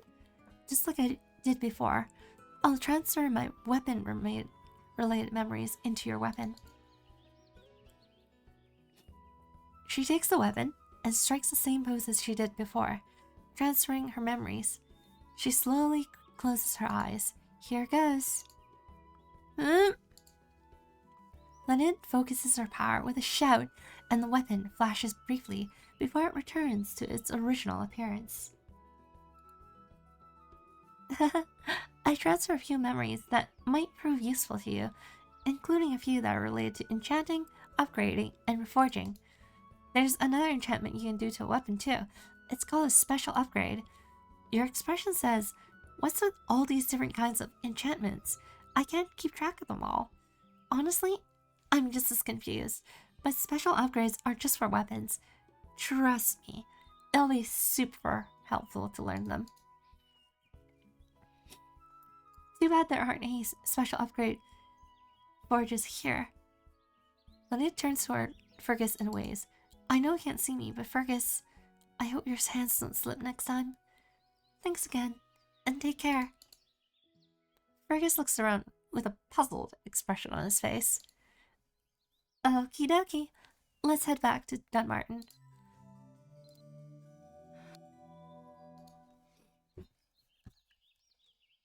Actually, my fighting stance is my proper stance. The only thing Ami's missing are glasses. We can buy glasses.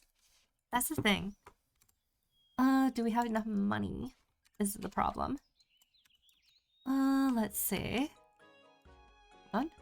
There should be a store here. Any glasses? Not here. Foiled again. Well, anyway. That's fine. We'll get the glasses later. Ooh, things. Okay. I want to show you guys a few things. While we're here, since I don't know how far I'll get in terms of this tutorial, let's just show you some of the stuff now. So let's grab this, and then I think that would suffice. Okay. So I told you guys about creating a fire, which means you should be able to get firewood like this.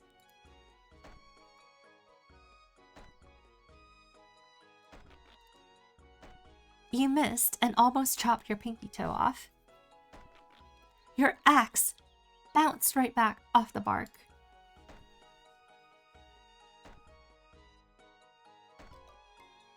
Awesome. So, you guys know all the responses that I have from chat? You know, all my chat commands? Oh, hell yeah. What's your wood cutting level? There is no wood cutting. Well, there is. There's a lumberjack. There's a carpentry. Carpentry. It is, I have not learned it yet. But it's part of the carpentry. And it's also part of production skills. So, production skills, which oh my god. I do not have production skill. Haven't learned it. Never heard of her. Anyway, you know how my chat commands have a % chance of getting a good result or a bad result? You know where I got that idea from? You know what influenced me? Gee, I wonder where I was influenced. Huh. It is a wonder. It's from this exact game. So the game I always thought was really interesting back then was whenever you fail, it's like, oh, you really botched that cut. Like, it tells you a thing, but it's different each time. Oh, you got nothing but splinters. So, If you guys ever wondered how I was influenced, it's in this game. This game influenced me quite a bit. Where is all my wood anyway, though? Hold on. Is there an inventory I'm not looking at? Hold on. Oh, it's in VIP. Okay, we have 5. Your commands are super creative. It's cool to see the inspiration. Yeah, there's so much of it. Here. So I said you'll see different things, right? So I can go here. I can shear a sheep.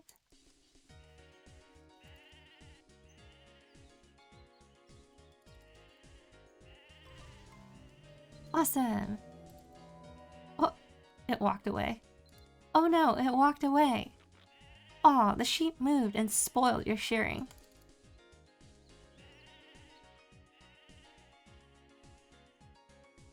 Or be successful. Oh no, it walked away again. Aw. It looks like they were just scratching the sheep. Yeah. The grannies will haunt us forever. Yeah, so this is pretty fun because you can do all these different things and there's always like a different response. And also, I don't know if you'll see it here, but basically, the wolves will attack the sheep. So we just watch. We just watch. This wolf will attack this sheep. Just wait. Oh, the sheep is the one attacking. Hold on. Just wait for it. Oh, the sheep is running away. Oh. Uh-oh. I think it noticed me. You're not supposed to notice me. You're not supposed to attack me. Okay. Well, whatever.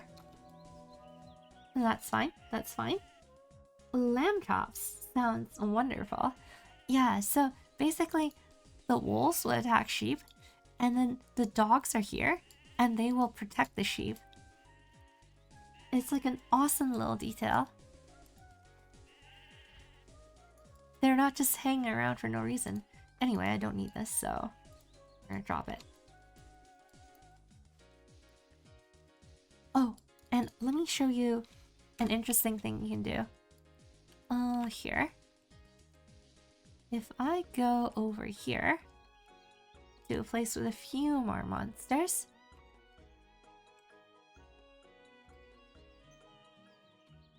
Oh, there's a person here though.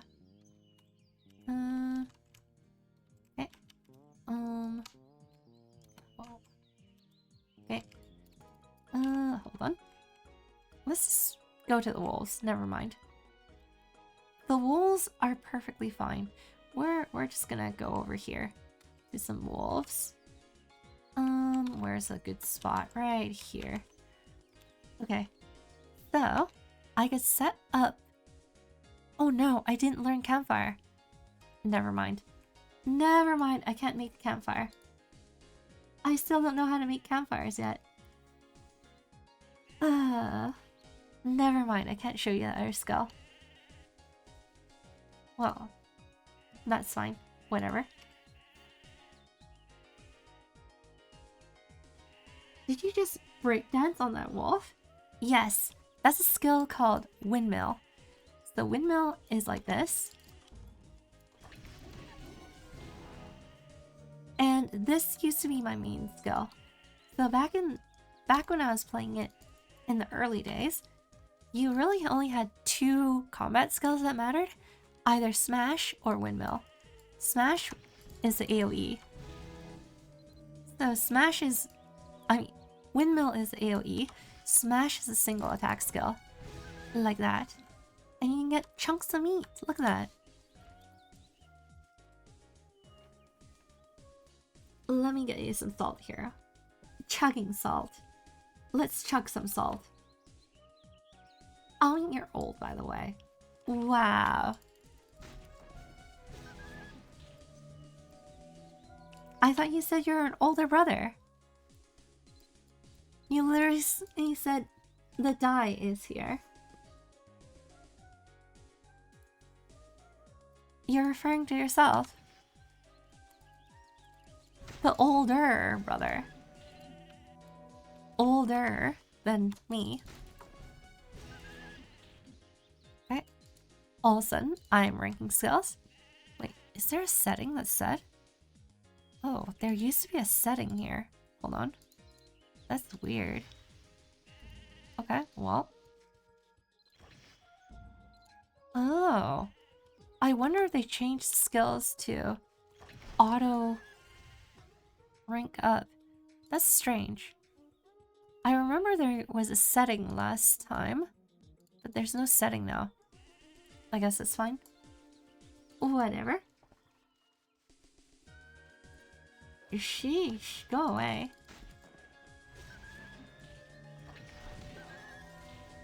You're the one who said it. Okay. So let's just power ourselves up a little bit here.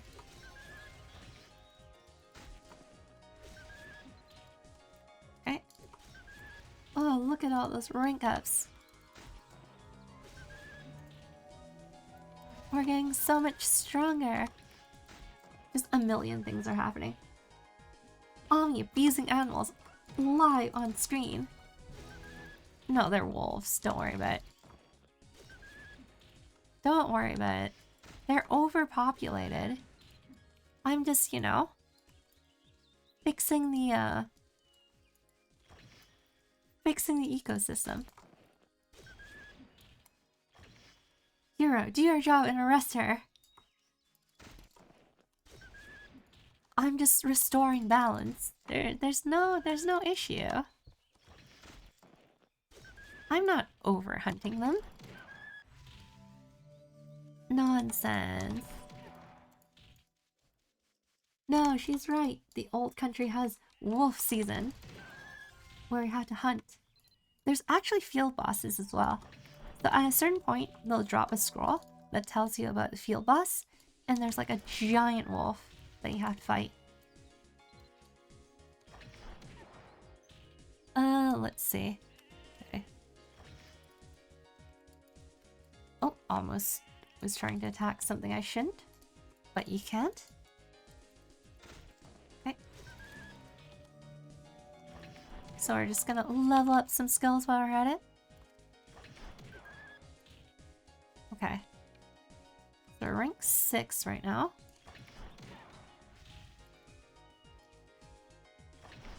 Alright.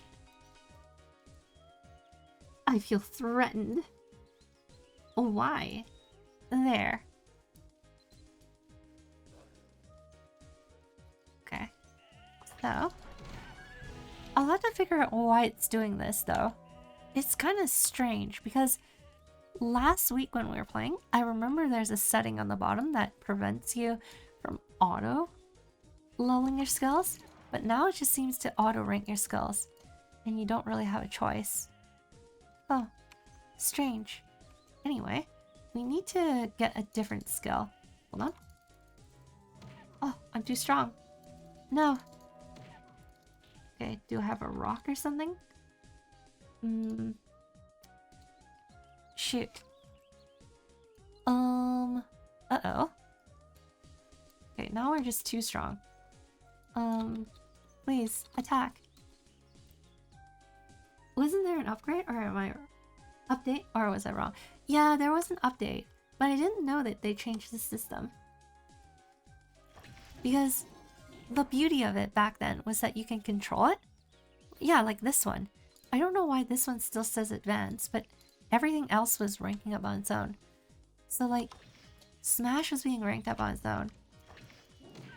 Same with Windmill. See? Automatically. Oh. Because Ami's crazy. You can ask 8-Ball. Crazy. Ami's not crazy. I wouldn't feel safe anywhere near her, but that doesn't mean she's crazy. What do you mean? I'm perfectly safe to be around.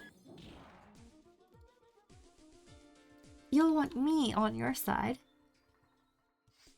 Hero, if you are in a fight, are you sure you won't want me on your side? I'm pretty sure you'll agree you want me on your side. That makes me safe.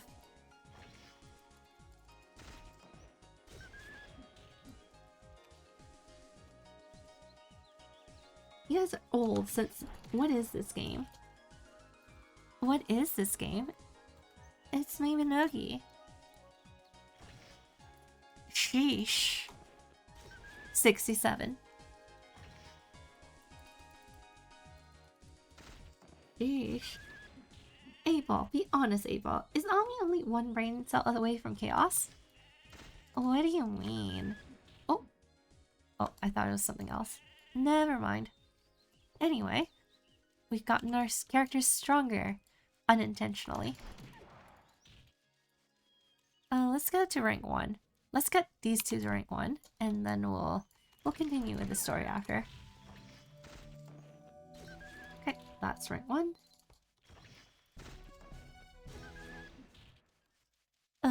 This is still rank 6.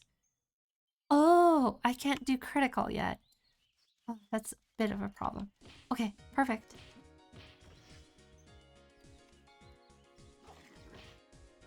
Oh, this is weird. Oh, did they change the combat system? Because I'm not getting knocked back. Ah, okay, perfect. We've learned critical. Okay. I have no use for you. Oh, this is so weird. Combat. There's a lot of things that changed. It seems like knockback is different. That's odd. 8-Ball feels scared because you tried to eat him. 8-Ball says, never.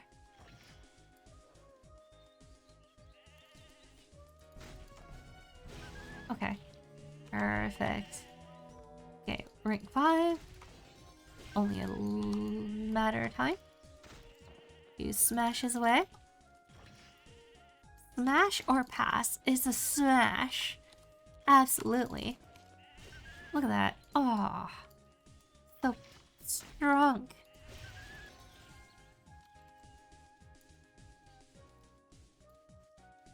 Okay. I think we're good. That's enough. Oh, actually, this means that we can probably kill a bear in one shot. Lucas encountered a fridge. When they checked inside, it was empty. Do it, Ami. Yeah, we're not afraid of bears. I'm only 11, but I'm strong. I'm old enough to fight bears. Don't worry. I'm a professional.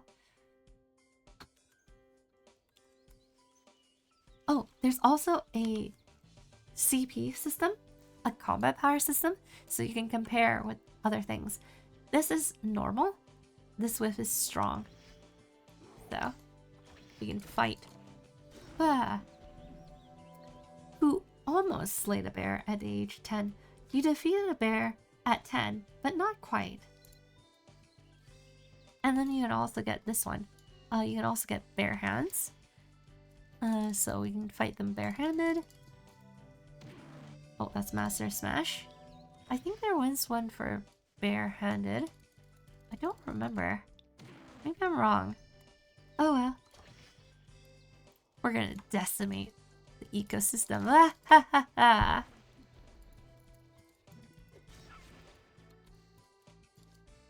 Okay. I had my fun. Bear steak sounds great. Mmm, yummy. Hero, a Rust Gumbo, and also Ami. They're crazy. Luke. What if I'm crazy? Yeah, Ami, you're an old grandma enough. But I'm only 11. It wasn't my first 8-Ball I ate. It's normal. Not for me. Get used to the program, Luke.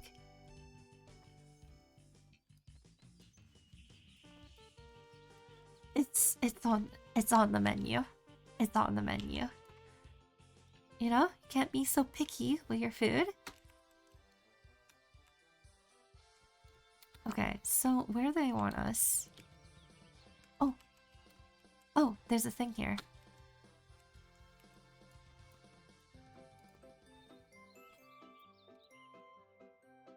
How have you been? You've reached a cumulative level of 50. It's great to see you doing well. To celebrate your growth, we got you something. It's not super fancy, but I think you'll like them. Of course, you'll need to reach cumulative level 100. It seems you're already starting to sell in. And that means it's time for...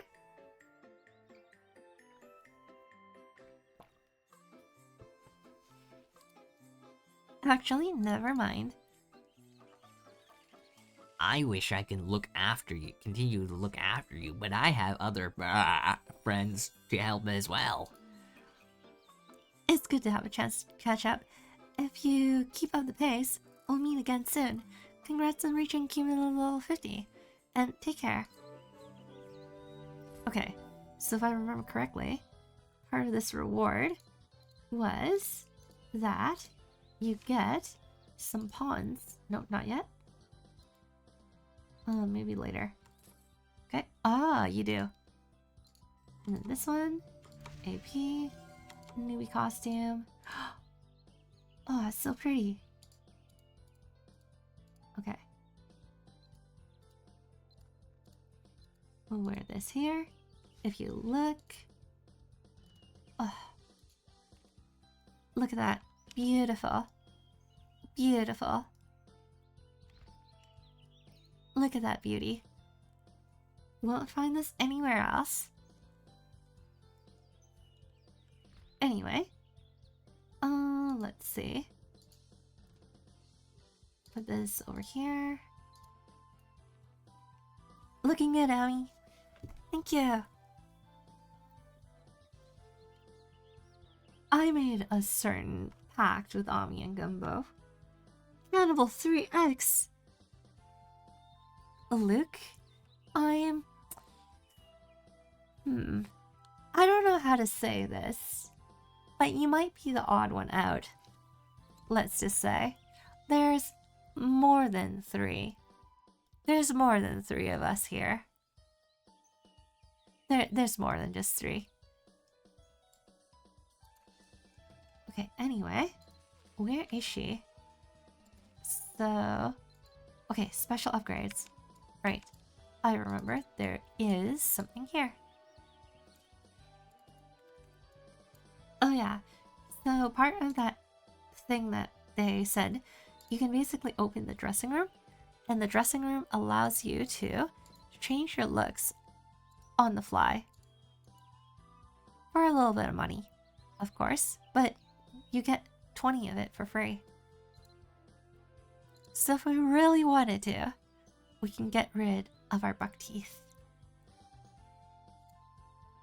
And instead, be like this. Or like this. Or like this. Or this. Or this. But what about this? Or how about this? Or this?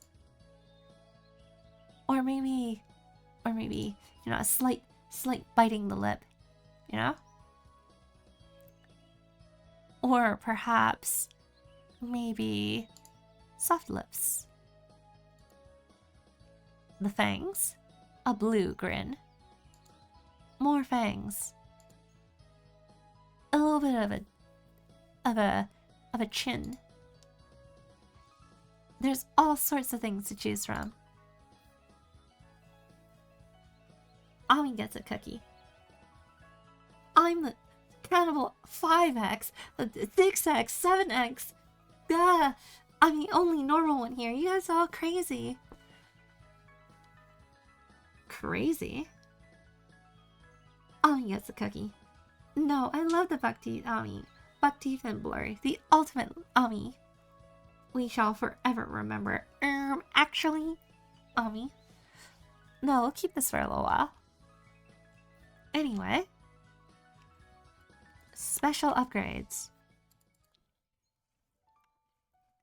We practically flew over to the Martin. I actually kinda did. The Traveler's Guide and Moon Gates are the very definition of convenience. So, we're back here, mainly to do special upgrades on a weapon, right? Okay, listen. Based on what I remember... Oh.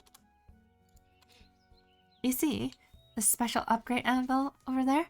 If you use that anvil to perform a special upgrade on a weapon that you've done a gem upgrade or gem repair on, the weapon will become extremely powerful.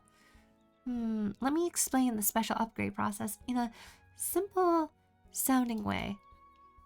She takes out her notebook and tries to phrase the information about special upgrades in a way that's easy for you to grasp. First, you need to increase a weapon's proficiency. Second, upgrade it to stage 4. Third, perform an upgrade of your choice. Stage 5, weapon upgrade, artisan upgrade, unique upgrade, depending on the weapon. Fourth, perform a gem or gem repair or upgrade. Lastly, choose blue or red upgrade stones. Now I know that was kind of long-winded, but I guess I covered all the bases, right? Actually, Ami will always have a special place in our hearts. I think we need special art for that. I might need to look for some. Okay, let's try it then. I'll give you a blue upgrade stone and a red upgrade stone so you can do a special upgrade. Man, I can't wait for getting Valorant on my phone. Really? You want to play Valorant on mobile? You want to play Valorant at all? Ad break, Ami? In 12 minutes, actually. Actually, we did our ad break 12 minutes past the hour, so technically we still have a little bit of time before our ad break needs to come in. Actually.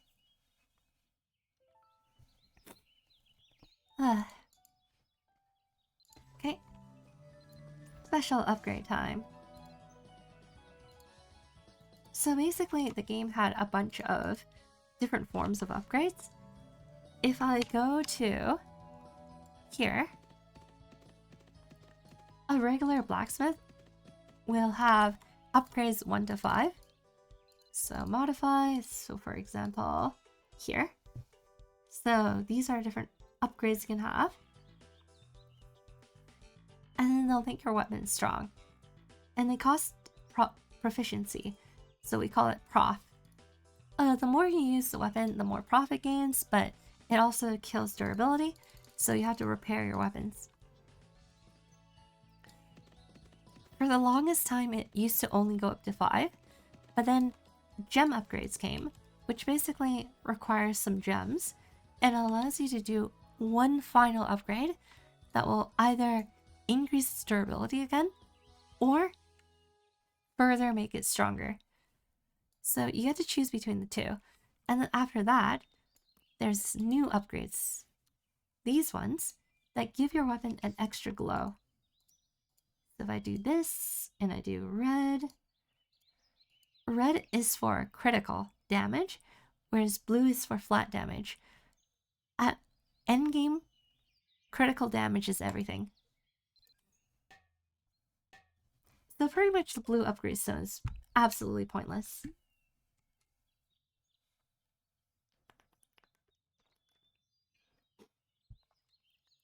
It becomes a lightsaber? Sort of. So, if I get rid of the pet here, and so where'd my weapon go? Hold on. Actually, I don't remember where it went. Oh, it's here. Okay, so if I put it on, you see like a slight glow to it, right? Like there's a slight glow over here, a slight red. It gets brighter as you upgrade it more. But if you can upgrade to level 5, it becomes super bright. So we'll see.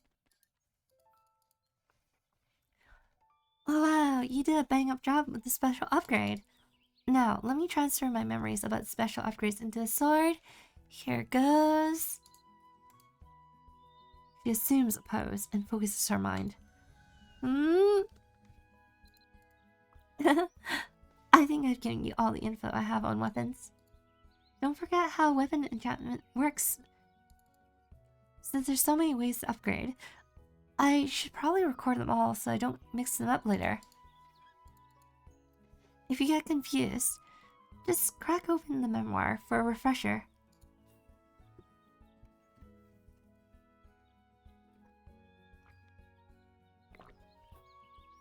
You need to replace the double A's, Ami.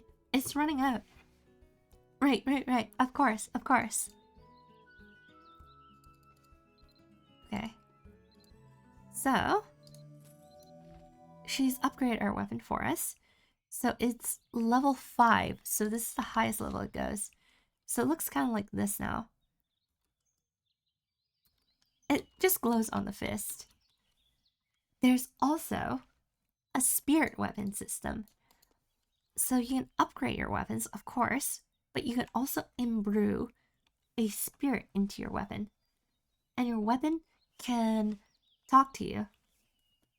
And it also has special skills. 2 plus 2 is 5. Oh wait, it's 22. No, it's 67.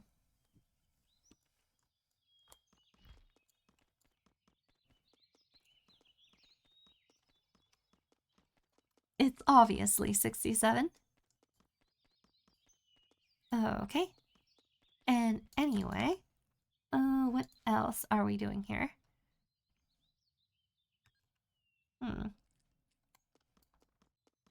Talk to her in town square. Oh, we're doing dungeons now. Okay. Bruh, again with 67? Bruh, again with old?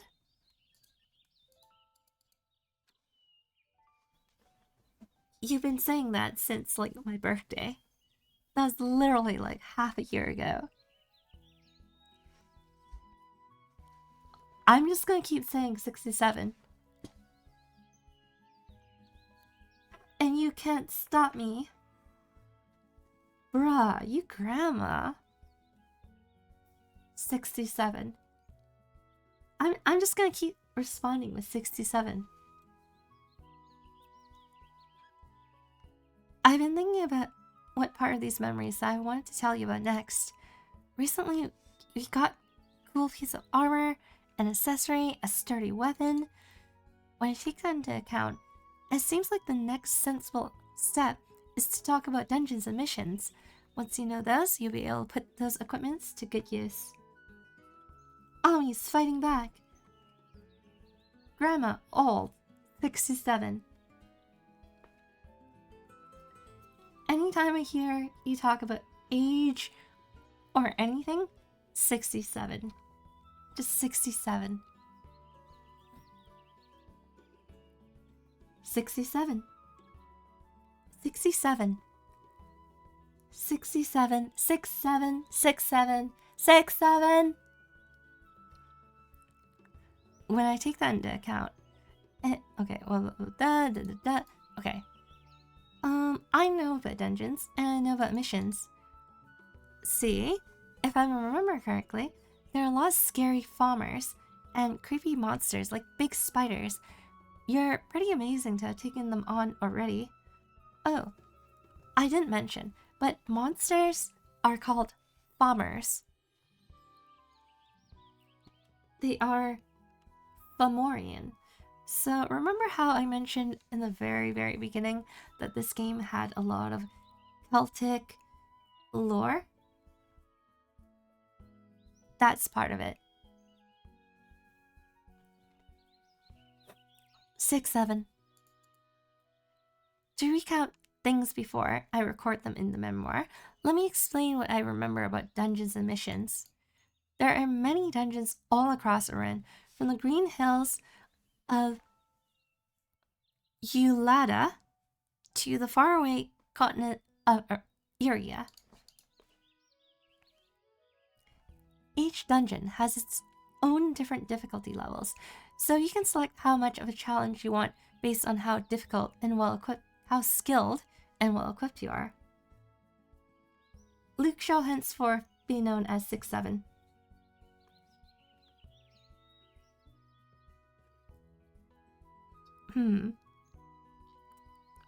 I was gonna not read that one, but that one's fine.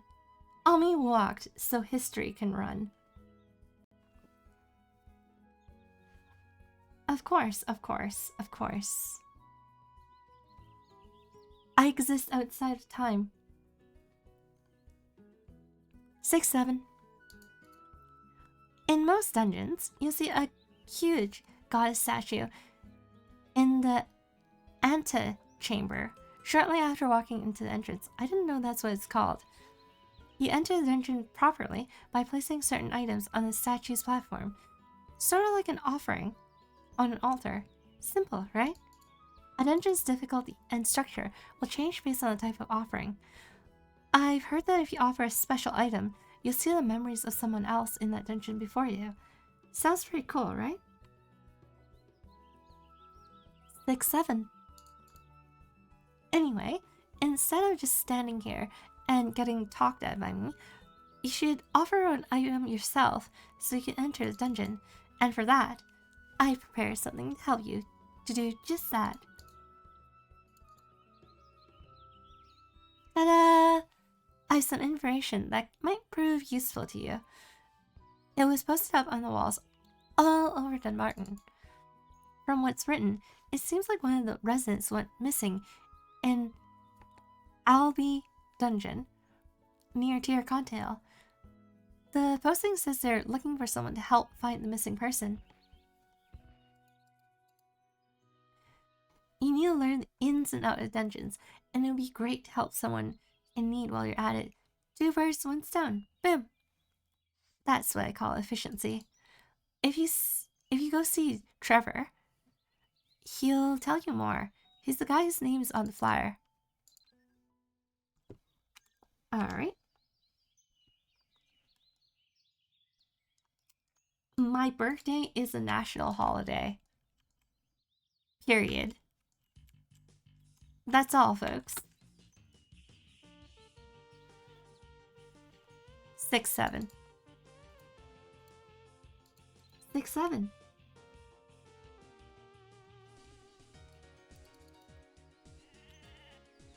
Okay, so actually, I think we need to come here for something. I need a production skill. I remember she gives you the production skill.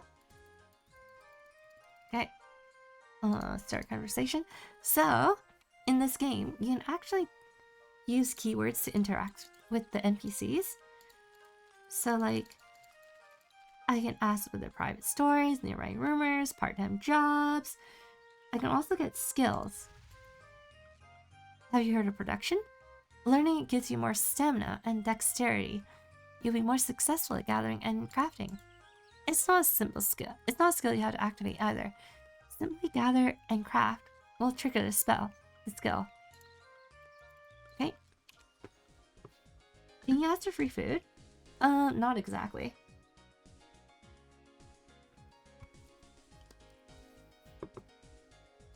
You know, Luke, if you keep this up, I'm gonna have to time you out. Anyway.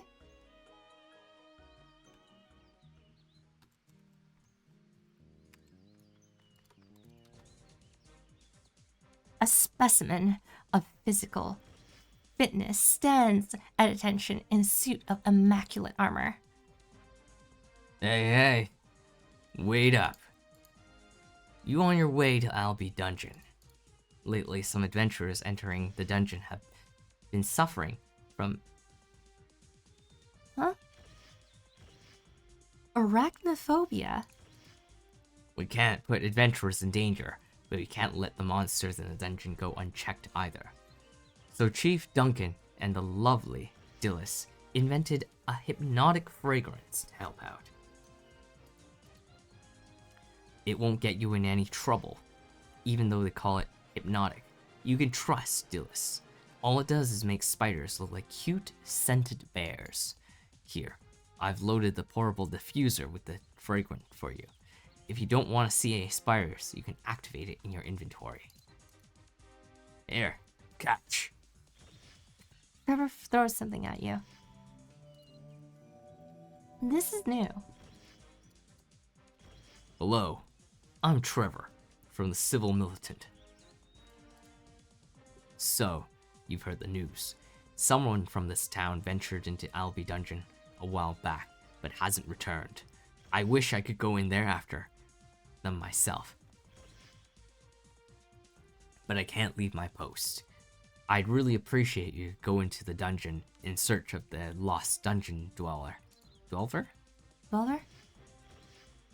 You've got the look of someone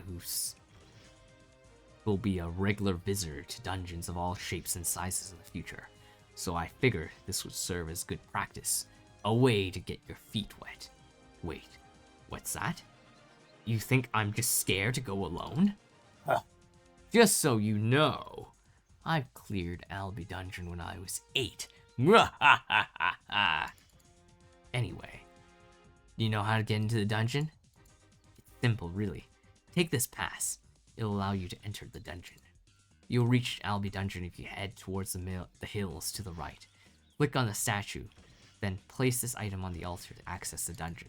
If you somehow lose this pass or you don't manage to locate the missing resident on your way, I'll give you another one. Remember, be careful in there. Also, since this may be your first time exploring, here's a tip. Okay, well, we can skip this.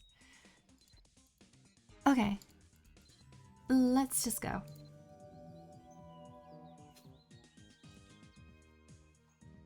Put Luke in a timeout. In the timeout box. The detention zone. I'm just a kid. That's what they all say. That's what they all say. Oh, I'm sorry I got carried away. I promise to behave. Alright.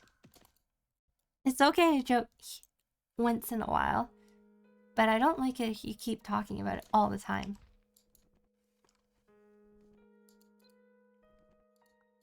Okay, so we take this pass, drop it in. Okay, so this one's interesting.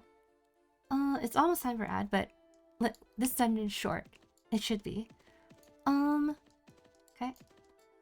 So this is our look at the dungeons. So it's something like that. The big thing at the top is the farmer. That's the boss. So it's always that symbol. Not all dungeons reveal themselves. This is a beginner dungeon. The thing is though.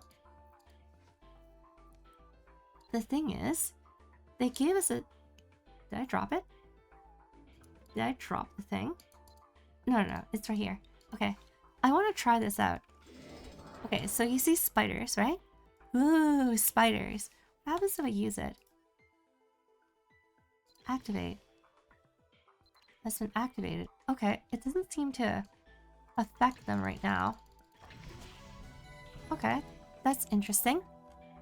I wonder if it's the next spawn of monsters. I don't have Magnum. Also, range skill does it like this, where you have to kind of wait for the bar.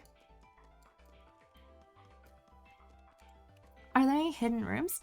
Not in this dungeon. In other dungeons, there sort of are. Sort of. So cute. You might have to reload the area. I don't know. We'll see. Oh yeah. Oh yeah. So they changed the system. So you have this key over here. It wasn't always like that.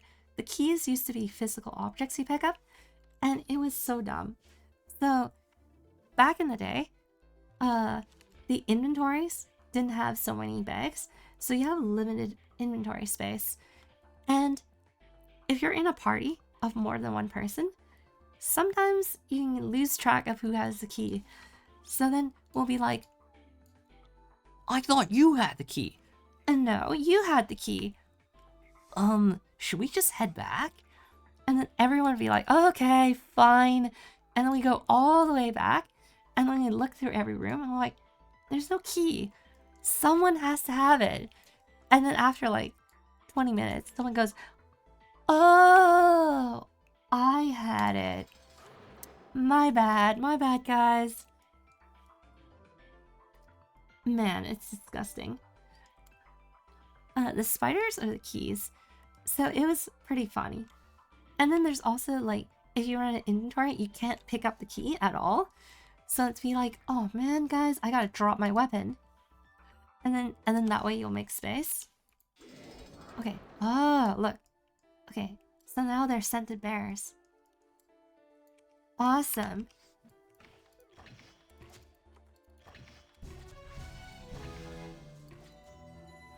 Okay. I prefer if they were spiders. No. Deactivate. Okay. Was the key big or small? It took up 2 slots. Like, it's the size of this knife. So it took up 2 slots like that. The boss key is 4 slots. So it's like this size. It's like this size. It's a 2x2. The key was a 1x2. Okay.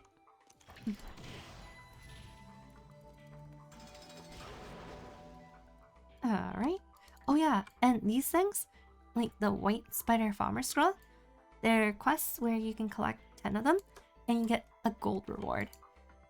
They're not really worth money. Like, you get really little gold. But, there was one particular dungeon in the G1 quest storyline that actually gives you a lot of gold.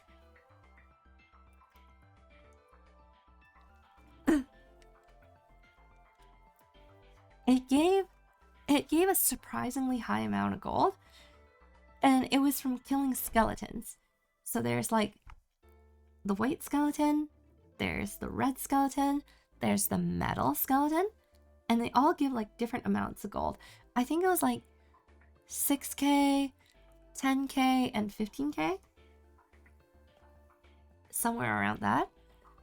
But if you're a high level player, even though it's such a simple task, you can spam it and farm it and get super rich super fast. I used to farm that dungeon all week and I would get like 5 mil.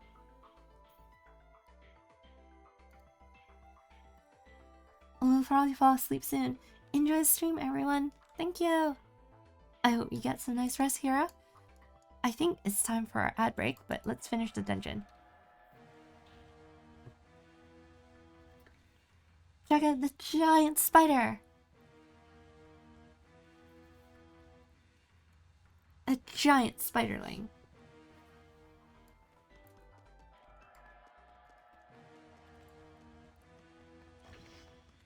What? Ugh.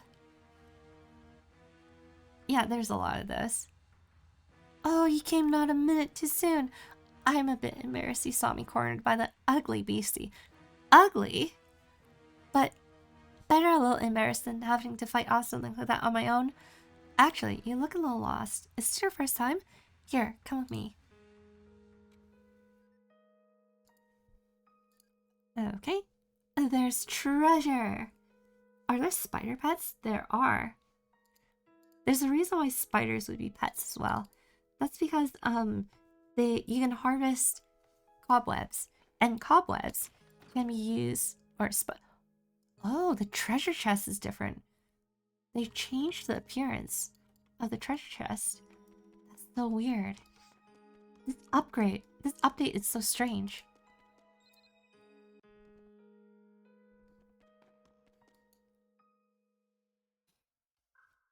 Yeah, so you can harvest the cobwebs and you can make silk.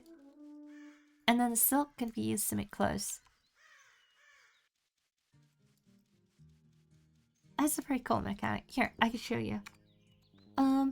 So normally you'll have to harvest it like this. So if I come over here, there's a bunch of spiders in the... Oh yeah, so this one dropped something. So it dropped a cobweb. I could pick it up. And then I could just pick them up like this. But spiders are monsters. So you see these two aggroed me? They won't drop any spider webs anymore. So only the other ones will. So you kind of have to do this, and it's a little tedious. But if you have your own spider, it will drop it more easily. So that's one of the reasons why. But it's actually not that bad. So you can actually do something like this. So I can pull aggro to this corner. If I do that, they can't get me. So what I do is I go like this, and then I just go far away. If I go far enough away so they can't see me, and I wait it out, they will get stuck at the wall over there. And then I basically aggro some other spiders like this. And then I drag them over, and then eventually you accumulate every spider in this map in this one corner. And then from there, you just wait, and then you just pick up the cobwebs, and then you go back to your little corner over here, and then just keep going. And then of course, if I show you, I could take these, and I could go over to this thing, and then I can do some weaving. Okay. Oh, I don't have the weaving skill. Well, hold on. I think I could learn it from Nora. Okay. Skills. Oh no. It doesn't teach you weaving. Ah, shoot. Okay, well, anyway. If I had the weaving skill, I'll be able to make turn 5 of them into that. So 5 of these will turn into one kind of thread, a silk thread. And then the wool from the sheep creates yarn, which is a different type of thing. So you have fabric and you have silk. Ollie, the genius! Yay! Anyway, I think we should go for a quick break. I don't know how much longer I can keep playing because my voice is dying. So let's just take a 1-minute break.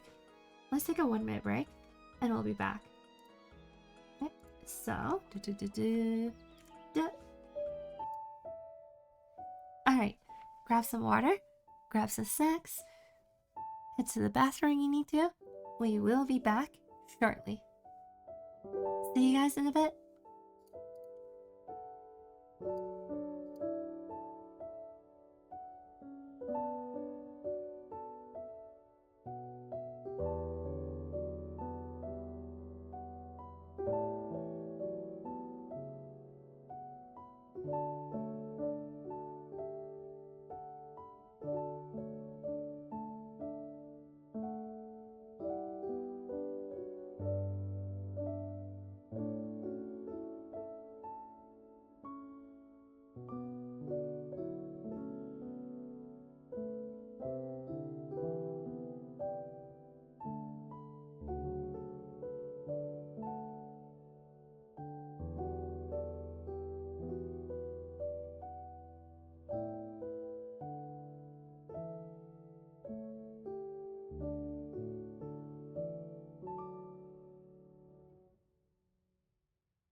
Okay.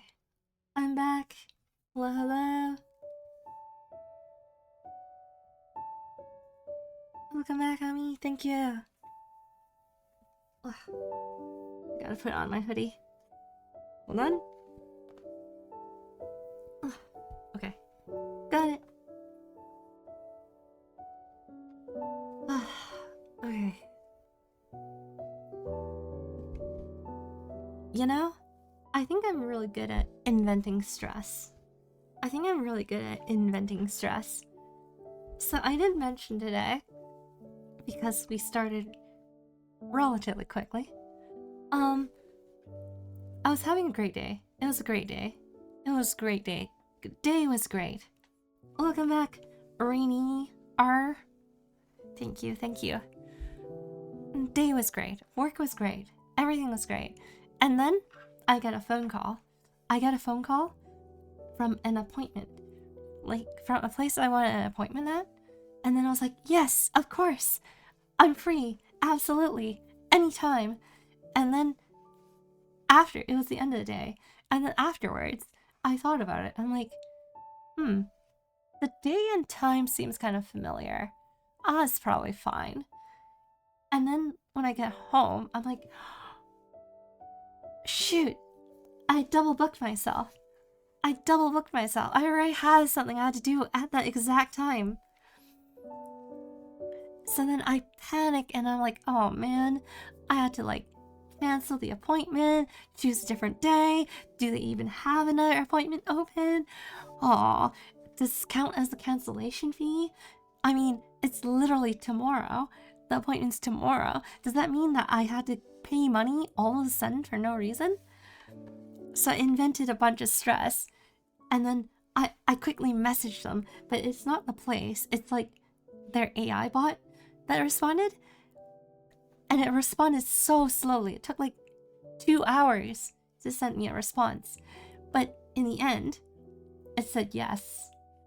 And it said, here's another time you can choose. I'm like, thank goodness. Because I was like, okay, do I cancel on this one or do I cancel on this one?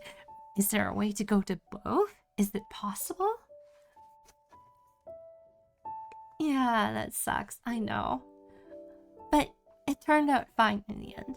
I feel like I panicked over nothing. Invented stress when there didn't need to be. But yeah, that was my day. So I'm still confused. I'm confused if I should be relieved or if I should be stressed. Who knows? Anyway, let's play a little bit more. Okay, so... Oh yeah. Yeah, probably a bit both. There's a mail system. So you can open a friends tab, and then there's friend stuff. So you can add a friend, send a message, and a note. So note is nice because you can send notes to people, to other people.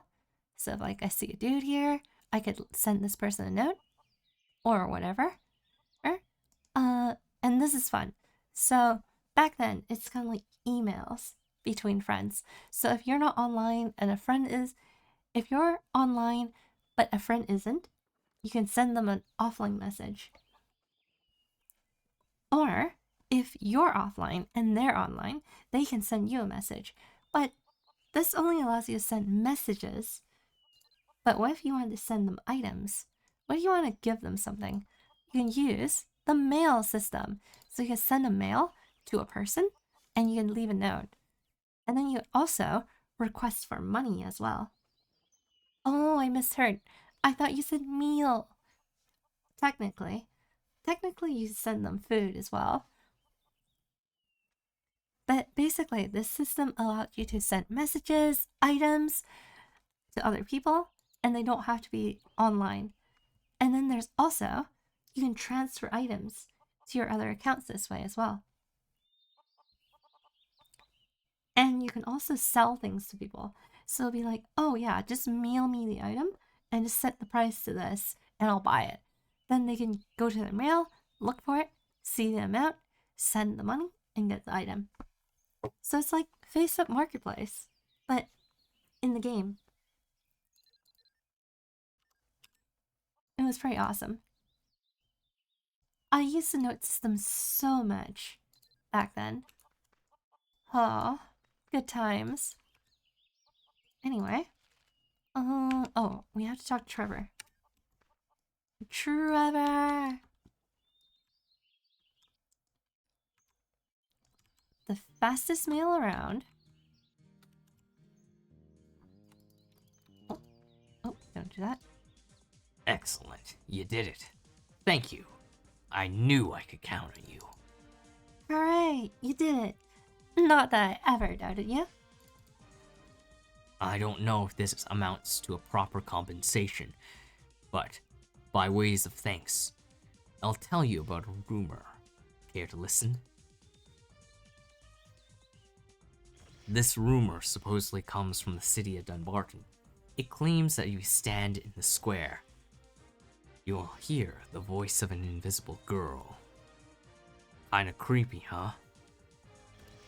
Heh, it's amazing. The old wives' tale that'll reach us way out here. In the end, it's up to you whether you believe it or not. Thank you for the help. I have a feeling I'll be seeing you again later. So until then, take care. They're referring to her. Need something mailed to the other side of the world. Takes a second. Yes.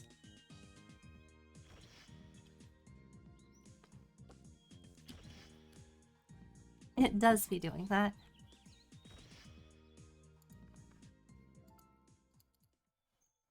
I'm so glad you were able to find the missing dungeon dweller. And, of course, in the process, you helped me remember a little bit more, too. It's not that I'm proud of you. It's not just that I'm proud of you. I'm proud of the progress I made when I'm with you. She shrugs, though her posture bespeaks a certain grounded confidence. It looks like you understood what I told you in Dunbarton about everything that goes into exploring a dungeon. I have a feeling that here in Arin, you'll end up in dungeons pretty regularly, so I'll go ahead and write down all the main points in the memoir, in case you ever want to refresh your memory. Now that you got a good handle, let's dive into shadow missions. Uh-oh. The good news is I did find something. The bad news is just one sentence. All it says is, Haddon and Tara taught me about shadow missions. Not much to go on, huh? Well, back then, I could still interact with others. I guess someone named Haddon and Tara explained shadow missions to me. Based on the snippet of knowledge, I'd recommend you do the same. Go to Tara, find this Haddon, and then have them teach you about shadow missions. Alright, before that, let's see if we can learn some skills from him. Archery skills. Okay. Oh, support shot. Okay, not what I wanted. I think I learned Magnum from the other guy. From Duncan. What quest is this? Oh, okay. Storyline. Skills. Okay. Magnum shot. Okay. That should do it. Oh, there's something interesting. Hold on.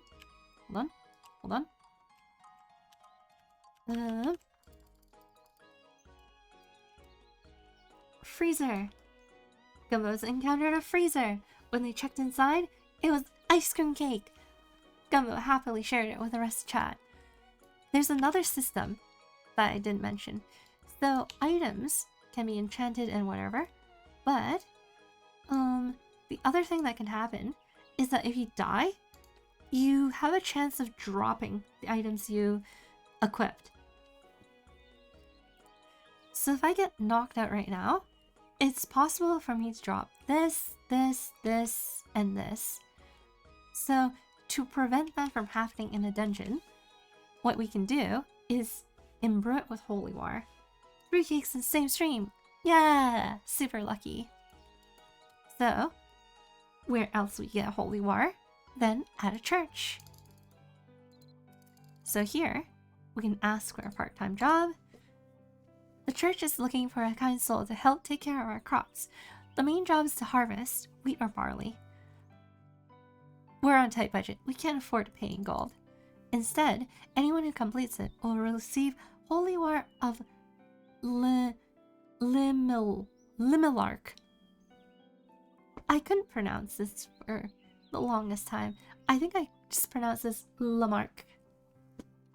So, well, okay, so what do I need? I need 10 barley. Okay, so we're gonna do a little bit of an errand. So we have wheat, so this is barley, and this is wheat. Unfortunately, I don't have a tool, so we'll go over here, and then we'll just buy one, because we're so rich. I can't see anything. Okay. Okay, this tool, and might as well buy this one as well, just in case. Okay. So, we have a sickle, and we can now harvest wheat or barley. Do I want wheat or barley? Hold on. This is fine. I need barley. Okay. Ah, the holiest water in town. Yes. Okay, so you can do some harvesting.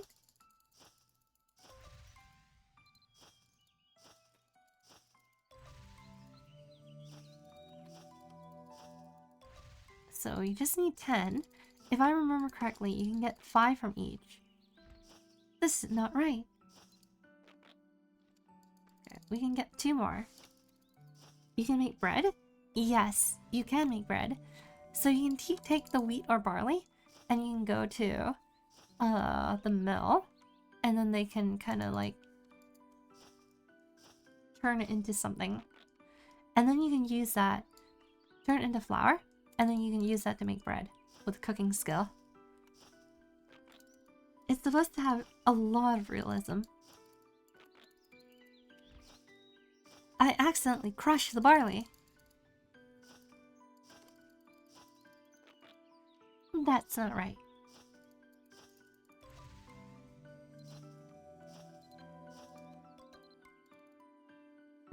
Three more, 2 more, 1 more, and we're golden. Okay, so we'll head back and we'll get our reward.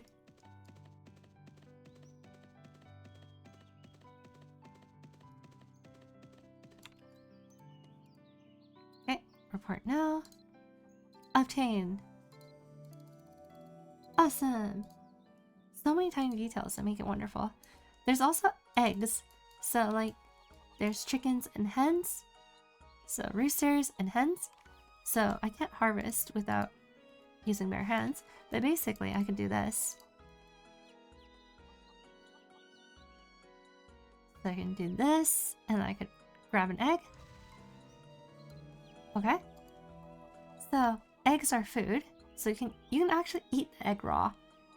Now that I think about it, it's kind of weird, but you can eat it. But if you get into a fight, the egg will break. So let's see if we can get this guy to attack us. Probably not. Let's see. How could I get something to attack me? Here, hold on.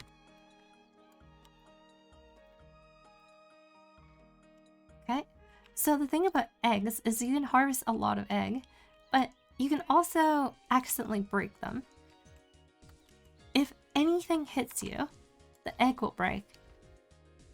So I have the egg right here. So, oh no, I'm getting attacked. Okay. So, oh, it's different. Because I didn't get knocked down, it didn't count. The new changes to this update is so weird. Hold on. Let's see if we can proc it again. Where are all the wolves? Why are you guys all here? Huh. Okay. One of them's bound to hit. Aggro me. Fight me. Oh, okay. Okay, this is bound to do some damage. Okay. Perfect. Okay. The egg! It's broken! No! It's cracked. Cracked egg. You might as well toss it. And maybe clean up your bag. So that's the thing. That's a real thing. Is it possible to use an egg as a weapon? No. No, that's a food item, so unfortunately I can't. That delicious egg will be missed. Yeah, it will be. But it was a good example. And then the other thing that me and my friend discovered back then was that technically the chickens have HPs and MP. So the foxes will attack the chickens like this eventually. But then it means that they have an MP bar. And from what we've seen, the number of eggs is influenced by the MP bar. So if you over-harvest a hen of eggs and they run out, you can make them recover faster by feeding them MP potions. So I could actually feed this hen some MP potions. Do you wish to give it? Okay, this one won't work. Maybe like this one. Like that. They're magic hens, yeah! Yeah, so there's a lot of little details like that. That's why I love the game. It was so fun. But the thing about bread that you mentioned... let's see if they have any ingredients. They have butter, salt, olive oil, yeast. What other things? Ooh, oh, you have rice. You have baking chocolate. There's a lot of things. A lot of things you can use. A lot of things you can make. I can't help but imagine a mage chicken casting the strongest spell. That would be crazy.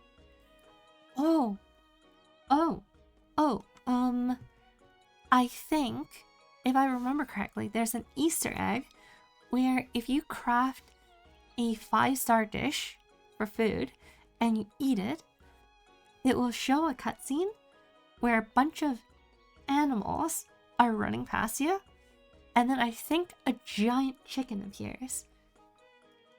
Not quite a magic chicken, but a giant chicken.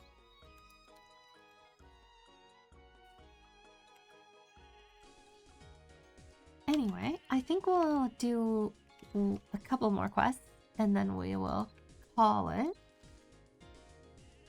Okay, so we need to finish this section, and then we'll move on to the next book. So, we'll go to Tara. I think it's this one.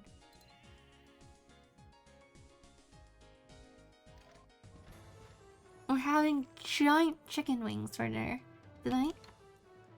Yay!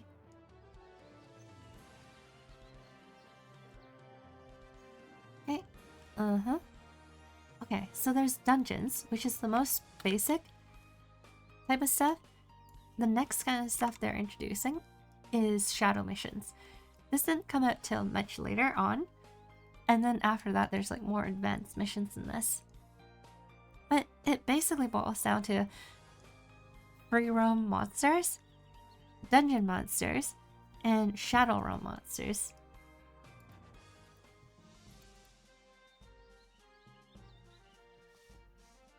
Hello, I'm Padden. You're Amareni, right? Nice to meet you. So this is Patton. I'm not sure if I remember seeing him before. Curious about shadow missions, are you? Just one moment, please. You can travel between our world and the Shadow Realm via the hedgestones you see there. The objective of the shadow missions usually involve defeating Falmers or solving other problems in the Shadow Realm. You can accept a mission through the Shadow Realm bulletin board. When you select a mission, you can also choose the difficulty based on the talent of you and your fellow party members. Oh, I think you'll find this handy while you're in there. This is what we call a shadow crystal.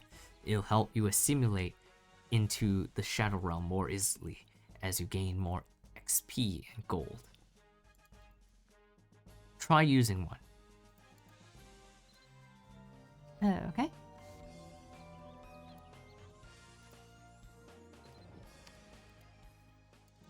I see you've used the crystal I gave you. Very well. You're ready to start a shadow mission. Okay, sounds good. Let's just go. Okay, here we are. We have the mission. We're going in. We're going into the Shadow Realm. Where's Yuki? Where's Yami Yuki?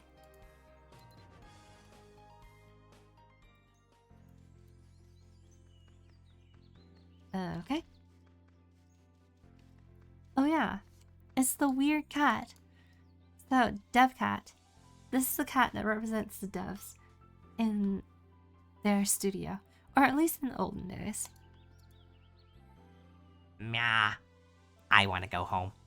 I'm cold. I'm hungry. Meow. If it wasn't for these dumb meowsters on the way home, I'd already be halfway back. Who are you? Are you here to learn about Shadow Mission, Mew? I need your help. I have to take this path to get home, but I can't make it because the Mewsters there. Do you think you can clear them out for me, Mew? It's not like I'm scared of them, Mew. I'm just saying that if you help me out, I can teach you about shadow missions, and I can go home without any problems. Meow. You scratch my back, and I'll scratch yours, okay? Alright. Alright there.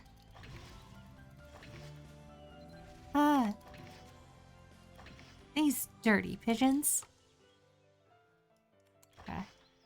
Take aim and fire! I've taken care of the pigeons. The pagans. You're doing well. Are you sure this is your first time? You really got a knack for this. But you haven't met the real Mews. Blocking the way, Mew. Take the path behind slowly and take out the monsters as you go. The big monsters should be waiting at the end. Be careful, Mew, and come back in one piece, okay? Ami, the sharpshooter. I only shoot the sharpest. Okay, so there's also a skill I haven't used. Magnum shot. Uh-oh. So the magnum shot is the equivalent of a smash. It's a knockback attack.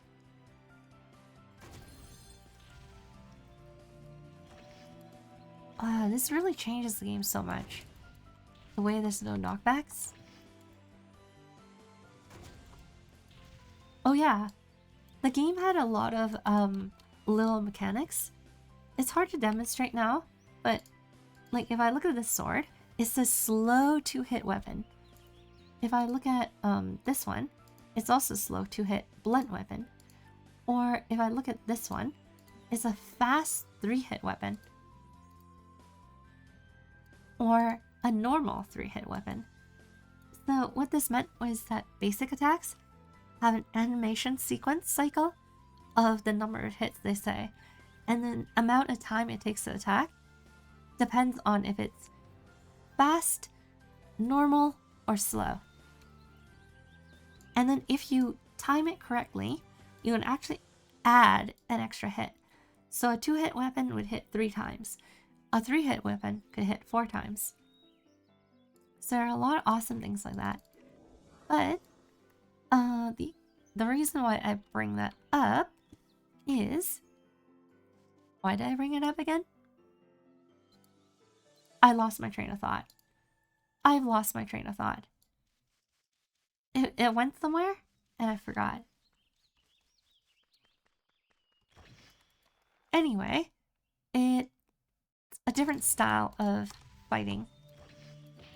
Whereas here it's just pure... Oh, I remember. So there's a special skill, which isn't a game skill, but rather how you do it. So if I'm far away, aiming takes longer. If I'm closer, aiming is faster. So there's a technique where you run up to the monster and then do this, and then you instantly get 100 in terms of aiming. So it's like that. What type of weapon do you like the best? I think I like... I don't know. I think I like daggers best, because I use daggers the most. Daggers and maces. Because maces have a special... Let's see if I can show you.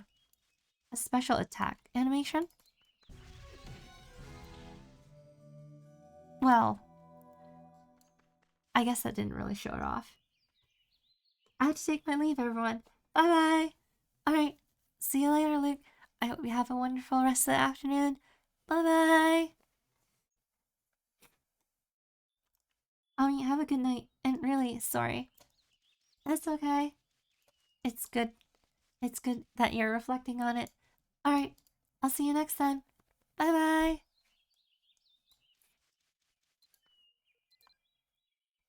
Okay. So, I think I'll only play for a little bit longer. Oh, there should be burgundy bears. Hold on. I think I'll be able to demonstrate the difference if I find a bear. Okay, maybe not burgundy, but they're grizzlies. Good enough. Okay. So, I can do this. 1 hit. 2 hit. 3. Like that. And then if I use... let's see. If I can use this gathering knife. The gathering knife is not exactly a dagger, but it could do something like this. 2. Oh, I messed up the animation. But basically, if you can do it right, you can do 4 hits instead of 3. So little things like that was pretty cool back then. Not as important now, because now the game's more skill-based. Not like player skill, but like skill. Like using a skill.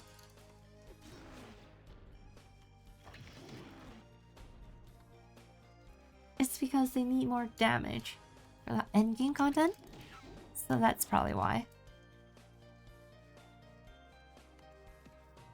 Anyway, let's finish this one off, and I think I'll call it, because I'm losing my voice.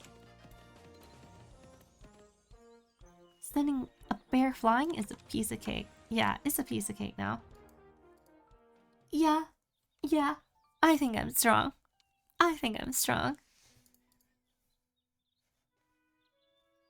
Blaanid looks like she's worried sick about you. You're back. I was so worried about you. What was the Shadow Realm like?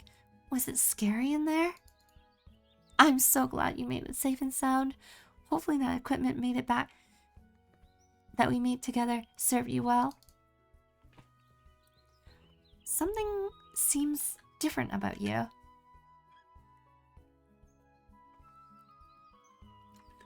I think you grew a lot from these dungeons and missions.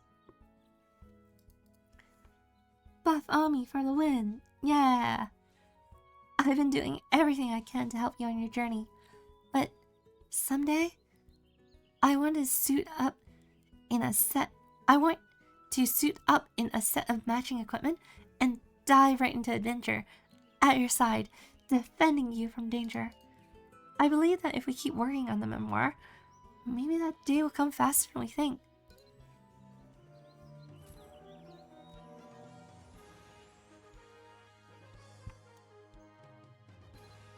Okay.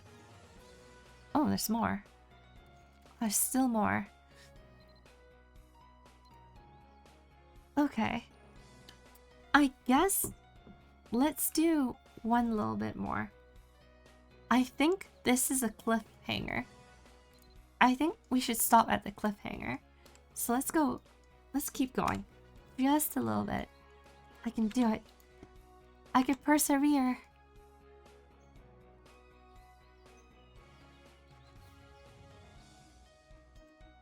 Okay. What? Yeah, there's a cliffhanger. If I remember correctly.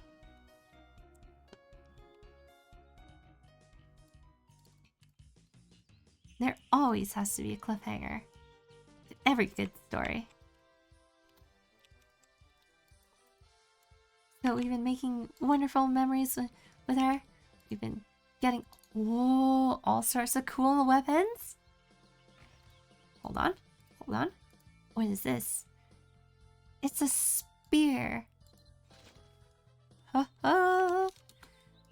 Look at that. We have a spear. We have a lance. Awesome. And we also have a crossbow of memories. Whoa. Got the whole set going on. Okay, this crystal accidentally expired. Whoops. I don't need this. Will there be a second season? There's gonna be a full story, hopefully. Oh, whoops. What do I have to do? Complete the guide, and then talk to her. Okay. Create a homestead. Got it. So there's another system called homestead. Oh, what should we call it? Mirror world. Never mind. Ugh. Mirror realm. Realm? Mirror realm. There you go. The mirror. To the mirror realm. Oh, look at all this. Free land. Free real estate. It's like that is your land.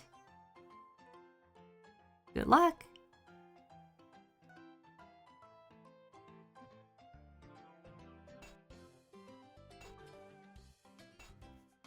They're basically telling us, you gotta harvest this stuff and expand your land.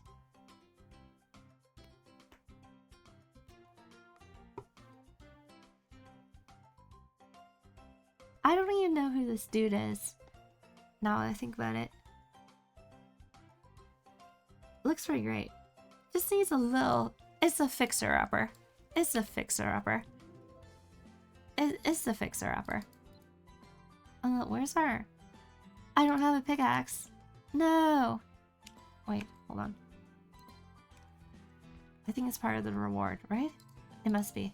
Oh, thank goodness. Okay. Okay, mine a little bit of this.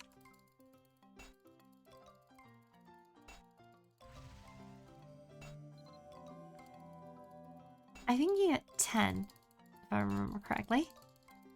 7, 8.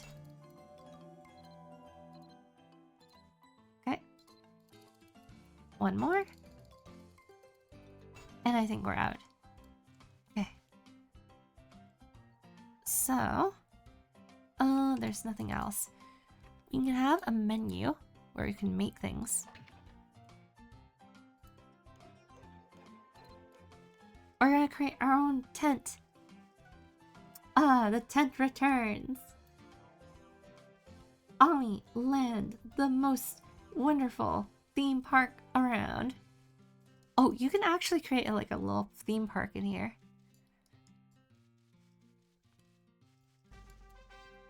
Da da da da da. Level 2. You unlocked all these things. Behold my hard work.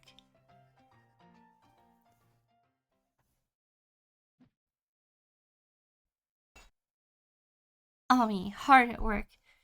Just, you know,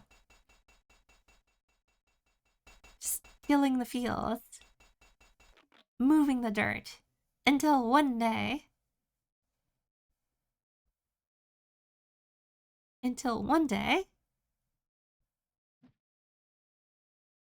I wake up and I go, "Whoa, I did this? It's beautiful. There's more land." The tent makes a spectacular return. Yeah. So you can upgrade the tent to like a house or a mansion or like a winter house or like a desert house, a fairyland, a castle. There's so many things. And then, yeah, you can move things around. I could build more things in here. I could build a whole town, effectively. There's all sorts of things. Also super useful for gathering. So I could create gathering things in here, and I could just gather from my own homestead. Let's add some cooling to it. Yeah. Anyway, let's leave. For now. We'll talk to her.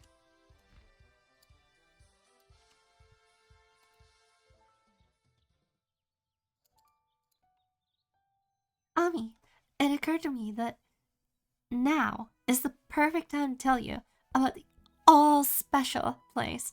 A place people call a homestead. Don't become a baked Ami again. This time we're gonna be fine. Before my memories about homestead came to me, I heard some travelers talking about it. In Arin, militians can create their own homestead and decorate it any way they like. You might end up having a really nice homestead one day. My memory is a bit spotty on this, but I have a feeling I've been to a homestead before. I wonder whose homestead it was.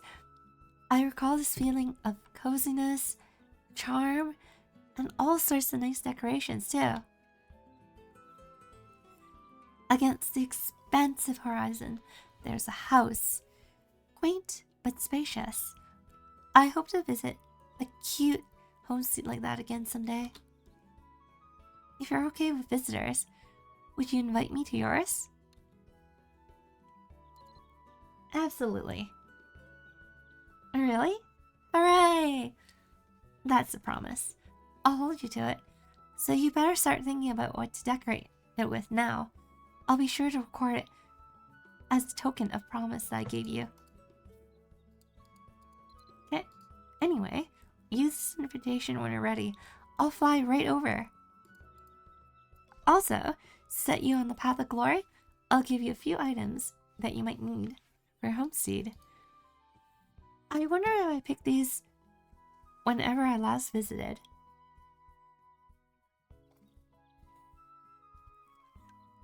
I don't even realize I'm holding onto them until now.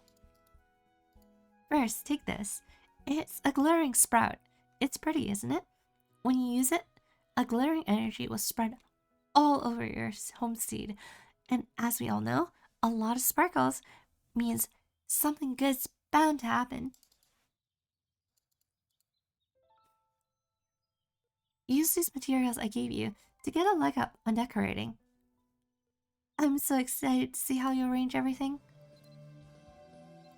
Okay, we'll return. Congratulations, it's a date! We got ourselves a date with her. Okay, so, what do we get? Oh, we leveled up. 3 level up. Wow, it's huge. Okay, and then she gave us this is a flower. Look at the little guy. Awesome. Okay, and we'll invite her.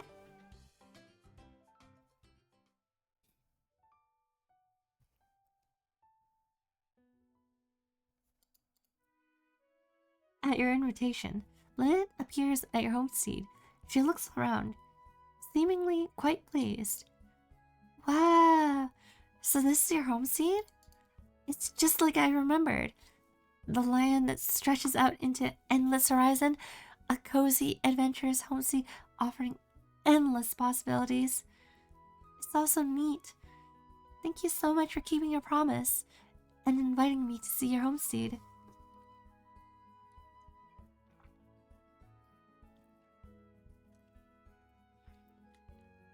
While Blaanid looks around the homestead, you see that now familiar light begin to swirl around her.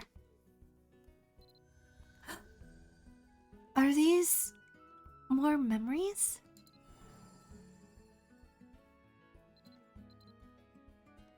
Blaanid seems to recall something long forgotten.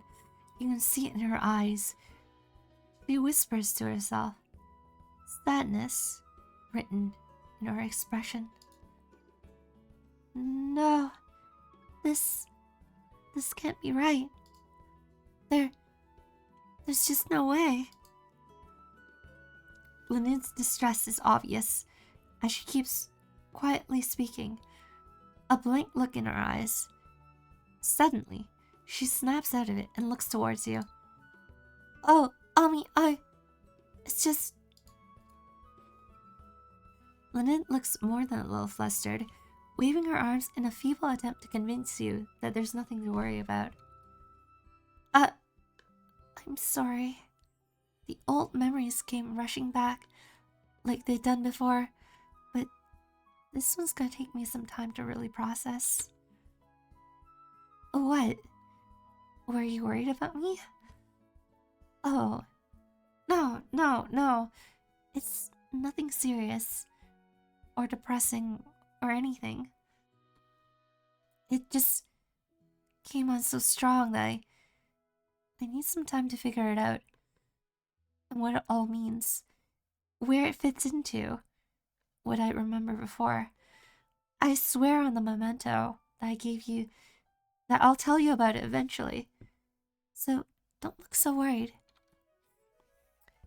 It's been fun visiting your homestead and taking a look. I'm sorry if I spoiled the mood. Anyway, where was I going to go to next? I didn't expect I'd get to see such a promising homestead in person and recover my memories. And none of it would have happened without you.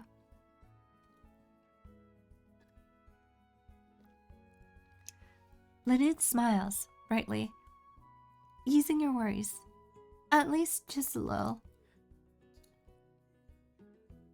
Strangely, though, she didn't record anything in the memoir today.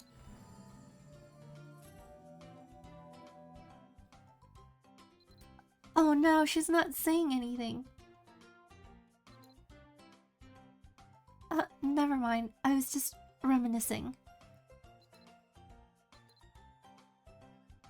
To be continued. Dun dun.